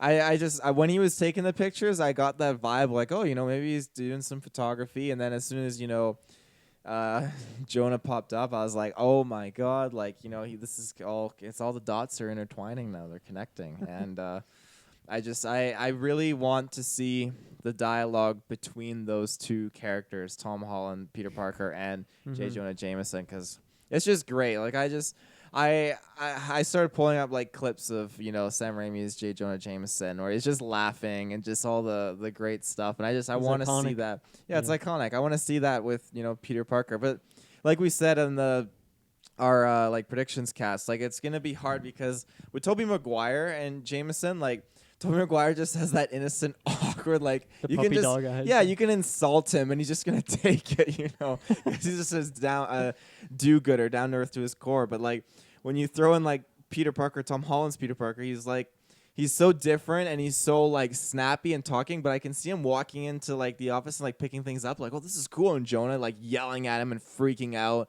and I don't know. It's just I can't wait to see where they go. Where they go with that. It's just it's gonna be super exciting. So I'll ask you this: are you gonna be disappointed if we don't get scenes of them together? Because to me, what we're gonna talk about next, I don't know if that's a possibility with him being known as Spider-Man now. I honestly don't think they're gonna take that approach of them having. What if he much wears like a relationship. disguise? Of What if he put some glasses on, changes his name to Porker? Maybe. I don't think that's Peter gonna happen, but Porker. maybe. Is it true? Because one of the reviews I was watching, they said I don't know. What's true? they said that this has happened before and it's been dealt with in ways where everyone. Oh yeah, you can gets definitely the come up with a identity. solution of like, oh, that Mysterio was lying. That guy tried to kill everyone. Why would you believe him? I'm not. Well, and Peter But even- Parker. for I'm not Mysterio Spider-Man. to actually drop like a name drop for who the identity is of the superhero, I feel like that's very like spot on. That many people. But you probably don't see his believe face it. in that video. That's what I was gonna mention. You never see. He shows Peter Parker, but in the video of him executing the people, it's cut off, and you don't see his head. Well, the Yeah. the you one get thing, like the voice, but there's ways That around doctor that. but that it's also easily. like, I feel like his classmates are gonna be looking at him and being like, "This guy kind of sounds." Oh yeah, like it's not gonna Spider-Man." Dave. it's not gonna be ignored. Yeah, Hopefully. yeah. Like- Well, yeah. That so yeah. Just don't talk. Now about we're talking about the final end credit scene, or the first I one. actually which have is, one quick question Yeah, for you. The idea that like Jonah is doing like a podcast or something, like it was done in the video game as well, and then it was also I started playing the Lego like Marvel one of them, and Nice. Jonah's like the same. He's like the same kind of character. Did they do that in the comics? Like in recent times, is that what Jonah is? kind of. He's not really around that much. Like he was, I think. Like even just the idea of like a newspaper isn't really. No, not really, happening because much of these today, days, right? right? Yeah. So there's times where like Aunt May was dating like his brother or something, so he was kind of kept around in the family that way. Okay. So they found different ways to keep him in the comic books, but I think the newspaper's kind of dead because But have they done like specifically like a podcast sort of storyline in the comics? Not really a storyline. Okay. And if I think it's more the website, but I don't think a podcast. I think Right, the podcast was pretty exclusive too. I can't remember Lego Marvel, but I think the game. Like I think he's pretty much like a conspiracy theorist in, Yeah. in the Lego game. he's Alex Jones, if you know who that is. Yeah. I know it's political, but so yeah, this end credit scene, which is it is an end credit scene, but really it just feels like they didn't have another one. They just cut the end of the movie and then did that. It's fine, but it's kind of strange. So the big reveal is Mysterio has doctored some things to make it look like Spider-Man executed all these people and was ahead of it, and he killed Mysterio, which I really like because that's that's just fits Mysterio's character. It set him up of saying, hey, anyone's gonna believe anything nowadays, and they're Yeah. gonna believe what they want to. For me, it's I don't know. I like the Mysterio aspect. I actually don't like either way it goes because I feel it's almost like the Aunt May thing again, where they reveal he's Spider-Man, and then at the end of Spider-Man 3, he's not that, and it's like, oh well, we just kind of we found a fun way out of it. We didn't see his face, and it's not him, even though like Kirkland said, so many people be like, that makes complete sense. Or we get that he is just full on Peter Parker. And I just think that's really early, and that to me takes away a lot of Yeah. like the things I like about Homecoming, that class dynamic, him and MJ. That's completely gone now if he's on the run. And I don't even think it fits as far as I feel like enough enough Avengers would stand up and say, hey, he was with us at the end battle. I don't think they're going to believe this. So Right. it was fun to get to Jonah, but I don't actually really like where we're heading with Spider-Man 3. I have a theory, yeah. but I'm not a fan of either way we go. I think the plan here is that he just he just joins the Avengers, right? And he's just like a part of the Avengers now, like full time, and that makes sense. He can like have his identity revealed, like Iron Man, right? Like obviously a lot of those comparisons were made in this movie, and I feel like that's maybe like the path they're going for. And I agree with you. It's like there's just some fun stuff of like Peter and Spider. Like there's always like some characters that figure it out, or I mean, rarely actually. In the other stuff I've seen, like most people don't really know. They like already in Homecoming, they did that more than like most other iterations of the character that I've seen. But like something like a Jonah or Peter's like getting all these photos from Spider-Man, Yeah. like you can't get that anymore It's because gone, it's yeah. like, well, that guy said you're Spider-Man, so obviously that's where you're getting these photos from. So you're already like, there's just some stuff we're never gonna be able to get anymore with this universe because that idea is out there. Even if people don't believe it at large and they go for some play where Mysterio made it up, like there's always gonna be there has to be like naysayers who are like, no, he definitely is. Even Spider-Man. Brad at the end was like, he's always gone. He went to his family. Like, what's the Mhm. deal? The MJ shut him down, but still, it's just you have characters already. So, and it sucks because we talked about this on the predictions because I really listened to it today. That's the only character in the MCU that had that secret Identity, identity thing, yeah. right? And if that is gone, it's just that was another thing unique to Spider-Man that they plucked away to make him Iron Man Jr., which for me is Mhm. like I don't want that. I want I think that's something cool to do down the line, but already in like The 2, second one, yeah. that to me again feels like we got to be different. He's never Yeah. had his identity revealed. It's like I guess, but we're doing it in the sequel. All right. It was like different situation though, or sorry, it's a different situation. But in like Spider-Verse, how like they found out it was Peter Parker like after he died, like that Yeah. totally made sense, and it was really good how they played that out. Like everyone's obviously he's dead now, so everyone's just sad. Just but like mourning this him, one yeah. is just it's way too early, and yeah, I wasn't a big fan of it, especially how it's just following like the MCU, I don't know, pattern. I guess everyone just doesn't have a secret identity, Yeah. which. I don't know. I really don't like have a theory on what they're gonna do or how like Mhm. what I would want to see. I don't know. I'm interested to say the least. It's one of those things again. Feels like what Travis said earlier of them trying to be different just for the sake of being Yeah. different. And I wonder if that had something to do with this decision or how long ago they made this decision that they want to do this with Peter Parker. Yeah.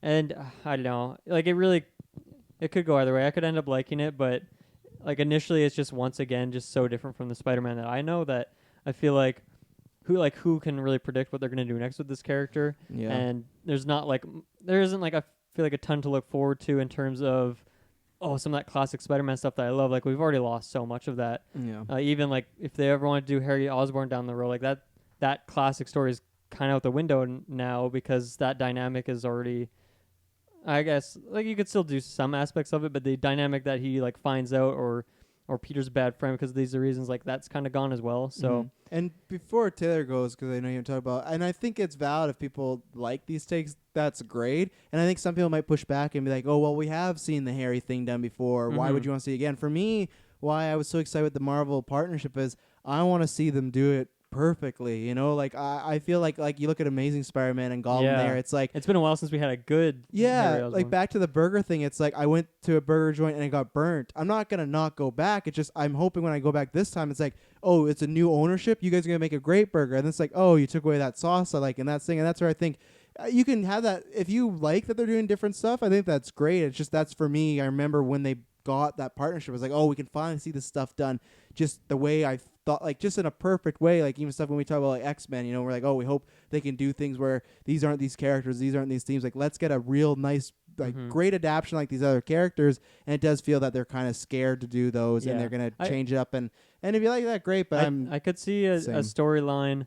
We talked about this on a recent cast for I think our predictions for Phase 4 is like what if they do a storyline where they kill off Peter Parker and then there's your Miles Morales, your Spider-Gun, whoever it is, and maybe that will be like more kind of traditional stuff where there's a hidden identity. You can do some of that stuff there, and like this Peter Parker, this Spider-Man is going to be the one who's in the public eye. People know who he is. He's in the Avengers. He's leading the Avengers. True. And I don't think I'm against that necessarily. I think that could be fun, but I'm just not sure. Like I was looking forward to like a lot of the, just like that classic Peter Spider dynamic that we just won't really get in the traditional Yeah. sense. And I feel like they're gonna have to really justify it if they do want to go back to that style now.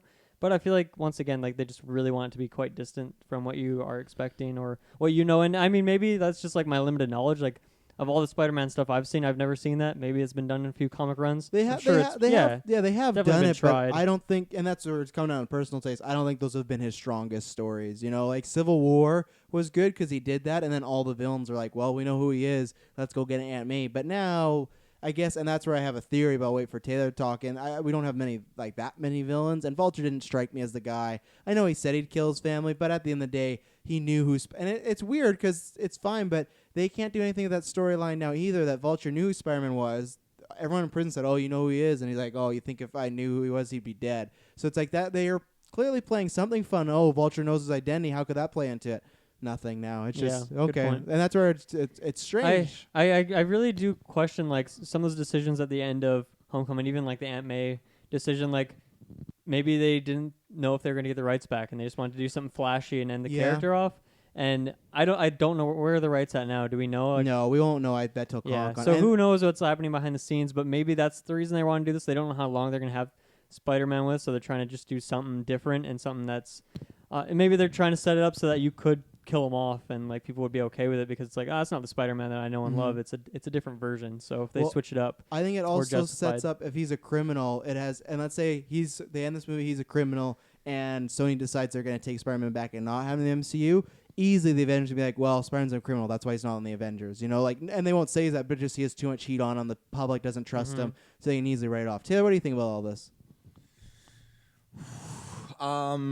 So the question was his identity, right? 'Cause Yeah, I how you mean, feeling about okay. like his identity reveal? That twist. how do you always forget our questions? Oh my! You guys have yeah. talked for a It's long not, time, It's and I've not just about been one sitting set here. question. It's like clearly, the I've been trying to conversation. follow, and it's been drifting in and out. I'm like, okay, so where do we It's start? all been about his identity. Has it? Yes. Jesus.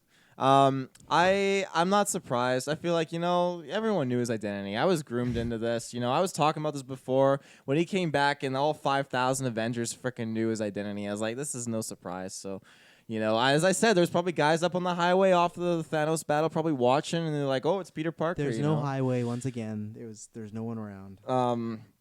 So I feel like it definitely, I don't know. I mean, it'll be interesting to see how they tackle it, and I think that they're going to pull some kind of crazy stunt in order to I think Doctor Strange might get in on this, and I think they might pull some crazy kind of stunt, and oh yeah, I think so. Doctor Strange just gives zero fucks about what's going on with Peter Parker. Wow. He's dealing with They heartless. say that in Avengers, like What part did they say that? when Wong is explaining like the Avengers deal with earthly threats, we deal with all the others. He's not gonna worry about Peter Parker's identity and like he's a criminal. I feel like that's the last thing on Steven's What if he'd mind. feel bad? He's like, I feel bad that Tony died. I'm gonna help him Maybe. out. Even Peter in this movie is like, why can't Doctor Strange help me? They're like, he's busy doing more important stuff. Was that Mr. Strange? It's Doctor Strange. Strange. Man. Doctor Strange. Well, that being said, anyways, I don't know. I feel like it's not. I'm okay with the change and kind of like going down a different path. It doesn't really bother me. Again, like everyone's been learning his identity throughout all of these movies since his debut in Civil War. I feel like so it's not really the big surprise to me. Like even him trying to cover his identity, Tony Stark figured it out. And then it progressed further in Homecoming and progressed further into. But it kind of takes away some impact of like MJ finding out, right? Because like, well, She's gonna it find doesn't out really no matter matter what. if she found out there. Yeah. It did for I guess few, it- few a few days. days. Yeah, A few days, and it adds that aspect of like she figured it out, which is good. Like for her character, shows that she's smart and whatnot. But I guess like but now, that doesn't really matter that she found out. I guess I don't know. Everyone knows, so I mean, but Well, Well, it's that's not kinda- true. Not that's everyone not knew. true, 'cause like now more he- characters knew than regular, but not Yeah. everyone. And he can't go on the public now. Let's say even if he's good guy Spider-Man, he clears his name. He can't go on the public now because he didn't want that lifestyle like Tony and the rest of them, right? Like this movie talks about so many times how he just wants to be a kid and lives his life and be with the girl. He won't be able to do that now, even as good Spider-Man. People will be berating him all the time. He'll be on mission, so like his life is completely changed. Yeah. Yeah, I guess so. But then it also depends. Like you guys point out, we don't see his face as Peter Parker, Yeah. like in the Spider-Man suit. So I feel like the one thing he's gonna have to do is to continue trying to be normal on purpose to kind of blend in. Because I think he's going to try to protect his identity. And I mean, the fact that Peter Parker's face is there, they could swing it any which way. Talos Fury could just kind of throw in some kind of like change to the story. I mean, What if they put him in the suit? like dressed up with like a different face, and then Peter's there, and then they just have him like remove his mask. It's like, well, clearly can't It's be him. true. I Yeah. mean, Yeah. they've It's Shanghai. very weak. Don't do that. But yeah, that's my thing. Because then, is that how we're gonna go? Is Spider-Man 3 gonna be? Oh, at the end of the day, he is secret identity. I I just don't feel know. like it's a waste of a movie Oh, yeah. now. And- Definitely. Yeah, no, I'm. yeah. I really, because on one hand, if they revert it all and it goes back, it's kind of lazy, and like, why would they even reveal it in the first It's like place? the anime yeah, thing all over yeah, again. exactly. But on the other hand, if his life is just never the same, I feel like I won't ever get the Peter Parker or the Peter Parker Spider-Man. Like, I'm just gonna call them two different individuals, because for me, I feel like Tom Holland is just such a perfect Peter Parker as well as Mhm. Spider-Man. Whereas, like, if you compare it to like Tobey Maguire, I feel like he was a really good Peter Parker, but Spider-Man, I'm not the biggest Not fan so of. much. Yeah, no, his quips weren't the best. I'm but a like, sheriff in town. That's a line from Spider-Man 3. but Tom Holland's just so perfect. Spider-Man And 3. since everyone knows his identity, if he does become the new Tony Stark, if he does become the new leader of the event, or like whatever it is, it's just, I am worried that I won't ever get what I've grown to love of this character. But I could totally be, I don't know, changed. Multiverse. He Multiverse. can go to a universe that doesn't know who he is. I'm gonna say and Spider. Miles can come to this I'm one. gonna say Spider-Verse. Yeah, that's what Spider-Verse. I I'm hope saying for. now we will see a multiverse. 100%. I think we'll see it in the MCU at some point. Well, that's pretty That's safe a pretty call. bold claim. Pretty safe. Um, claim. but I at this point, I think I don't feel any disappointment in the MCU.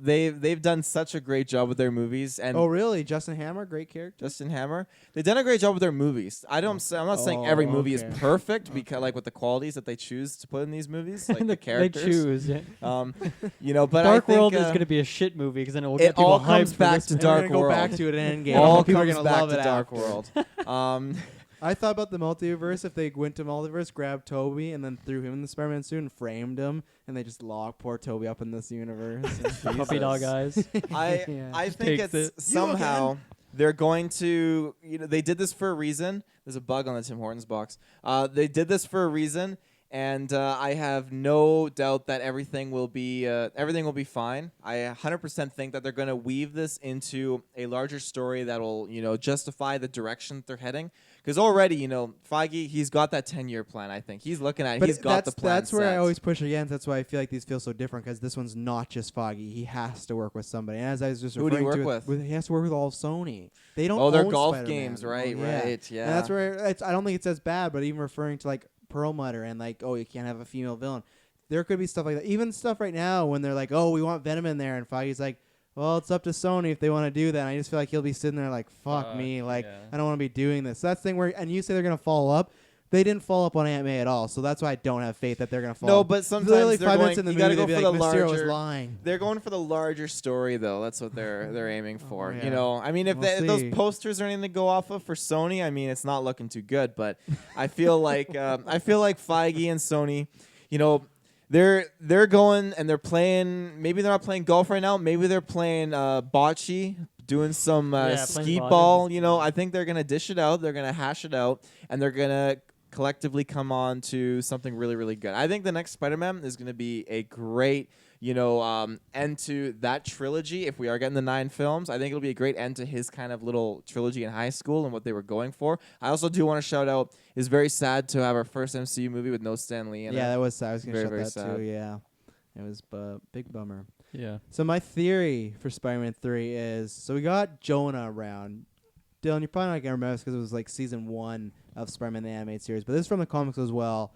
Scorpion's origin story is Jonah decides he's gonna take down Spider-Man himself, so he funds a project with little Matt Gargan to become the Scorpion. And it is kind of funny that we have Matt Gargan set up in the first one, True. and Jonah is back. And I think if they want to do their "we are our own Jonah," that'd be the way of making him a bit more villainous. And I also think if he goes, oh, I need someone to help fund this, I think that's where we could get Norman Osborn in there. So that is my hard prediction, that I don't think Scorpion would be the main villain, because I don't think with that I think that he's a good actor. He's from Better Call Saul. He's a talented guy, but I just don't think he's a big enough star. I think, and that's why you're almost surprised you could have got Sinister Six here, because it could have been, oh, the New York government or whatever, they want to put together a team to take down Spider-Man. We're going to use these people. But I think there's a good chance that now that there's Jonah back and we have Scorpion set up, Scorpion will be in the movie, and I think he could be Norman Osborn will be helping him. Like, oh yeah, I'm just doing this for the public. But I think there's a chance because we said Scorpion should be in the Sinister Six, but you have to set him up somehow. And his origin story is literally Jonah pays for an operation to make him Scorpion, and now the public will want Spider-Man's head. I don't know. Seems that's my bold prediction. This is Feige. I'm telling you. You know, he's got a plan. He's going for it. And he's everything. Just trust in MCU. They know what they're doing. I trust in I don't Feige. fully not trust Sony. Sony. But yeah, that's the thing. Yeah, I trust Feige, but it's Just because you trust him doesn't mean you have to love everything he does, right? yeah. Well, I mean, At least You that's how I look didn't at it. love You can do Justin whatever you Hammer. want. You didn't I love Justin trust- Hammer, well, I like the movie, but But I you didn't didn't like like Justin I didn't Hammer. like the character. and that's but Feige's favorite character. That's no, Feige. wasn't said that it. pre-Feige? Didn't Feige come Nope. in after Iron Man 2? No, he started Iron. Don't revisionist history. He started Iron Man 1. Get off your horse over there. I Oh, he didn't have anything to do with Iron Man 2. going and back Justin with the Hammer. time stone here. That's No, my prediction. I think I like that. that's a very good prediction. And I also, this one's not my claim, but I'll add on to because I've been seeing people throwing it around. And, you know, Marvel Netflix is dead, so Spider-Man might need Peter Parker might need a lawyer. Might need Hey, a really let's good go. lawyer. Might A need lawyer a lawyer. who specifically cannot see. And there's a great animated series episode of that as well. Of Daredevil so being his good. low. So that one's not mine. The ones before those were my idea, but those were around. I just saw someone tweeting it was going viral of like Spider-Man might need a lawyer, and it was just him and Daredevil go. Like that'd be a pretty sick way to introduce a new Matt Murdock in the I'd MCU be because so down for that. oh, that'd be great. Ben Affleck comes in. Oh. I think I'll take a pass on that. But yeah, that I think if they're gonna bring in Daredevil, that'd be the perfect way, and maybe Daredevil's a guy that believes in him, and that's again. I guess I'm just kind of hoping the next Spider-Man is also more street level again. I want to be. Yeah. That's why I prefer Homecoming, just because I like New York. I like the high school setting. So yeah. So I hope you're right, Taylor. I want to say I need a good trailer, but these had good trailers, so I will not. These did not have good trailers. No, well, I meant like they got me hyped seeing Mysterio and Okay, all this, fair but enough. I agree with you. But I need some selling on Spider-Man 3. Still, I don't hate this movie. Yeah. Just I'm So- not. This is not my most anticipated. If we rank the anticipate, which we actually haven't done, we should do that after Comic-Con when they announce their slate, like what we're most anticipated Yeah. for. This is probably like pretty at the bottom, which sucks. So Spider-Man's easily a top 5 character for me. Maybe it's like above Shang-Chi, and it's definitely above Shang-Chi and Eternals. But after that, here's my Spider-Man 3 pitch. here's your Okay, pitch. Okay. If you guys got pitched, go ahead. Is it related to the other Spider-Man 3 that we've seen before? No, this is It could be the, Venom, they Tom want- Holland. Tom Holland Spider-Man. I don't know what the name is yet. If you guys think of a name, Spider-Man Emily- going home. Emily had a good one. Spider-Man can't go home. Spider-Man can't Yeah. go home. I don't like it because I want them to drop the fucking home thing. I'm over this, but if they're not, they're Spider-Man and the homies. Hey. Yeah, but can't go home. Homes. I thought that could be Spider-Man a Home real- Alone. Just Spider-Man home. Drop any sort of fun with it, just home. So Oh, now here's his the- pitch. Here he it's goes. yeah, it's kicking off. You know, it's dark. It's a dark Oh, tone. this is Spider-Man 3 again. yeah. But then you hear like Asteroid. you Does hear he play the piano narration. in this movie? Tom Hardy comes up. Hey guys. You hear narrations. It's Peter talking. He's like everything changed. You know, when Mysterio attacked and yeah, yeah. Um, I'm so then envisioning it- right now. the scene sets. It's New York. He's swinging through, and all of a sudden you see explosions behind him, and you know something's going on. And then underneath on street level, you see fucking Ghost Rider bike coming along underneath him. no. Oh yeah, yeah. Hear me out. Hear me That's out. Hear not me out. gonna- no. Hear me out. You see Ghost Rider bike coming along, and you think, okay, is Ghost Rider taking him down? But it's Robbie Reyes. Robbie Reyes. Robert Reyes. He doesn't Reyes. have a bike.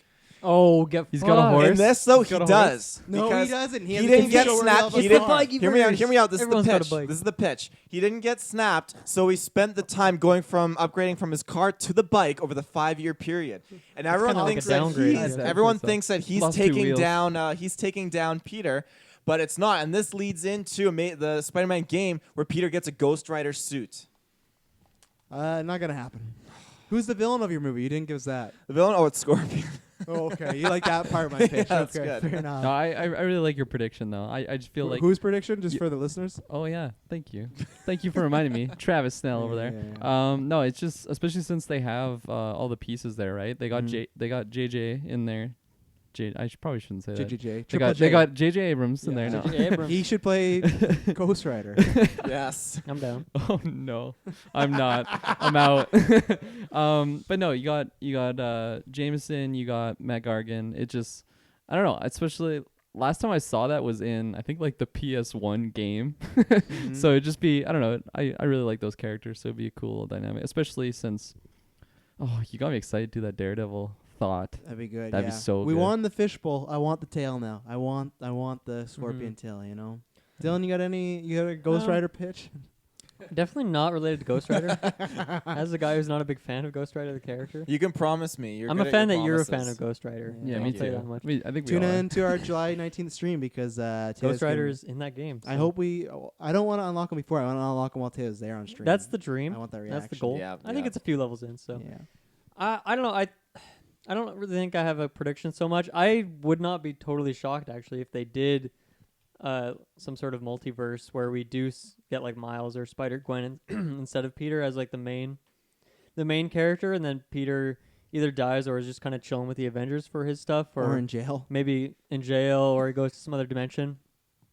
But I was just thinking about like, yeah, the fun dynamics of like Norman Osborn or like a Dr. Octopus. Like, I don't know, are we gonna get like those dynamics? It's like hard to envision them in No. the same way. I don't think the Doc It's kind Ock of disappointing for me. No. So- I don't think Norman either. I think we'll get a whole type of different Norman. Yeah, the more I think about like what they did here, actually, the more I dislike it. So that kind of sucks. But Yeah. I'm not like I haven't lost faith by any means because I still enjoyed this movie a lot. So I guess they just set up like for a few different things, right? Like the Skrulls thing is like one whole can of worms, and they also cracked this one open. So I don't know. There's a lot that could happen in the next movie, and There's a chance that he's not Uh-huh. even in the MCU in 2 years. We don't even know that. yeah, right? exactly, right. Like he could just disappear off the face of the earth. So And then we'll get that Spider-Man Venom crawl. I hope that's also not it. They bring Venom in to like help him out with the crime. I don't need Tom Hardy looking for tater tots with him and everything like that. So tater tots he eats Yeah. those. Remember that in the Oh, yeah, in he the sure movie? He does. just eats them frozen. as he pops out of the aquarium or whatever it is. Yeah. Anything else to say on Future Spider-Man? Or we're getting to our last thoughts, ratings. I Yeah. will give this a 7. I think I would listen back a few weeks ago. I gave Spider-Man Homecoming an 8. I would drop that down to a 7 as well. Because I remember when I watched it was just like, man, this is so much better than Amazing Spider-Man 2. I'm happy. But more as a direction as I rewatched it. And again, I still like these movies. These are still good quality comic movies. I had an entertaining time. I will be excited when Spider-Man 3 rolls around. Spider-Man, whatever, like Dylan said, Spider-Man Homecomes. Homecomes. Oh, There we go. Homecomes. Homecomes.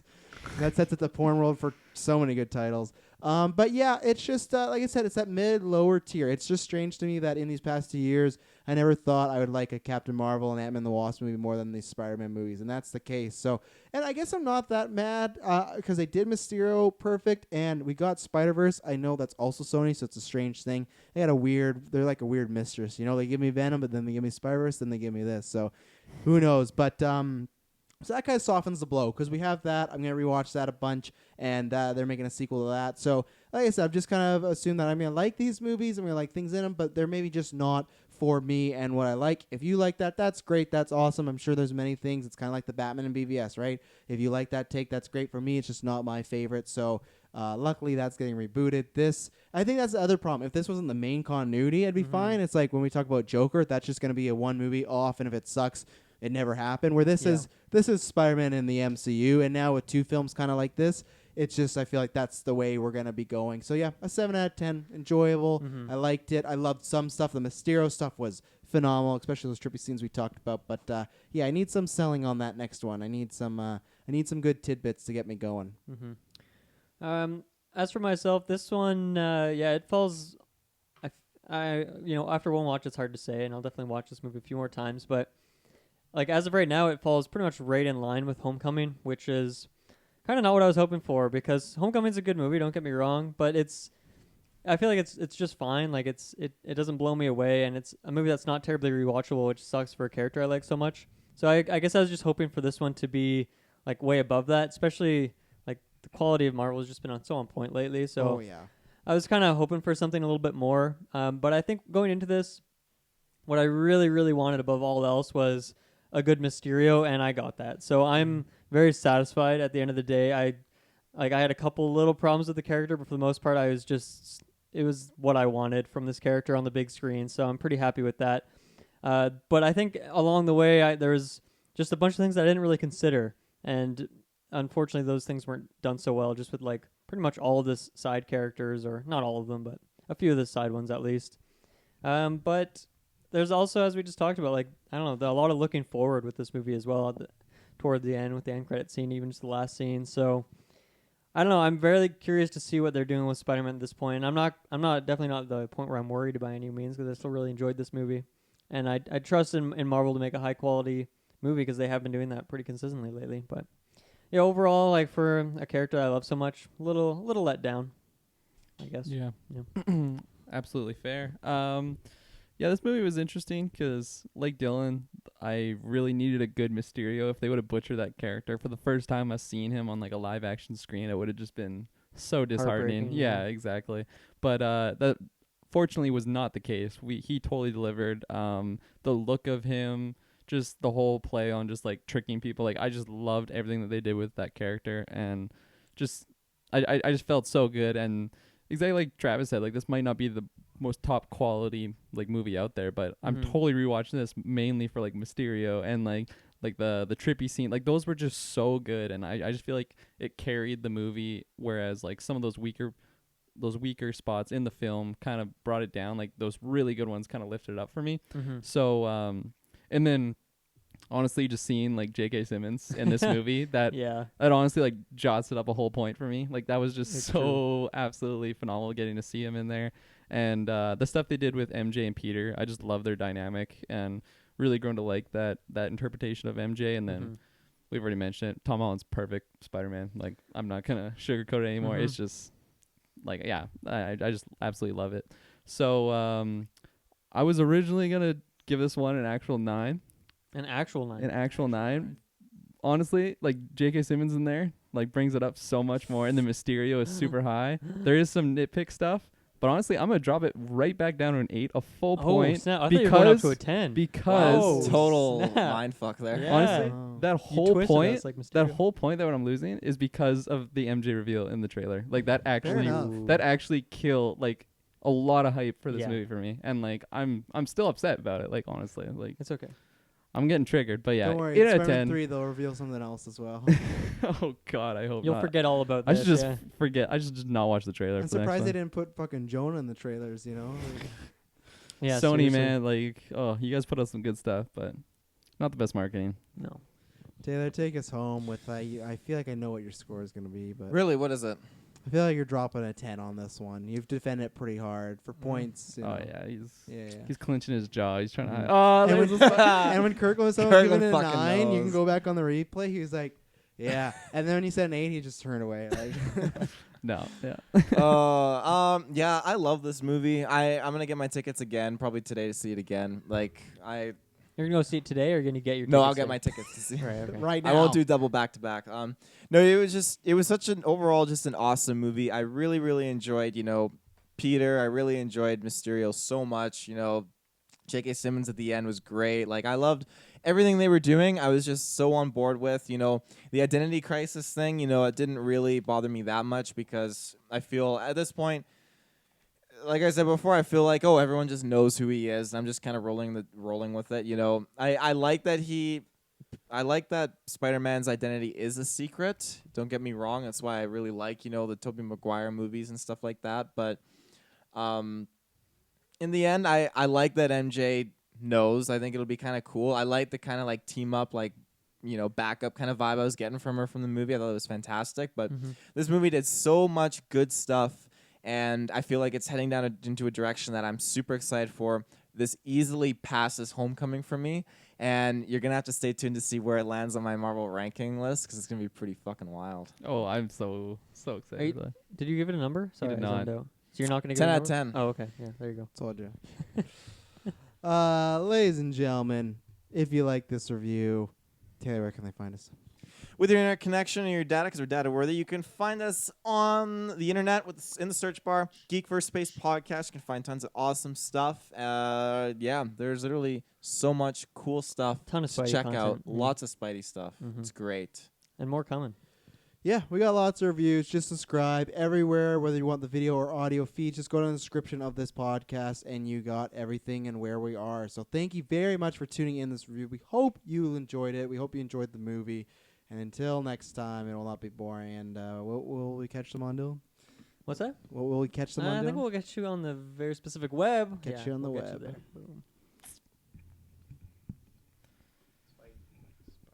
Black Dahlia. Spider-Man, Spider-Man, radioactive. murder? No. Yeah. You? Of course Spider-Man, Spider-Man. Radioactive spider blood, radioactive spider blood.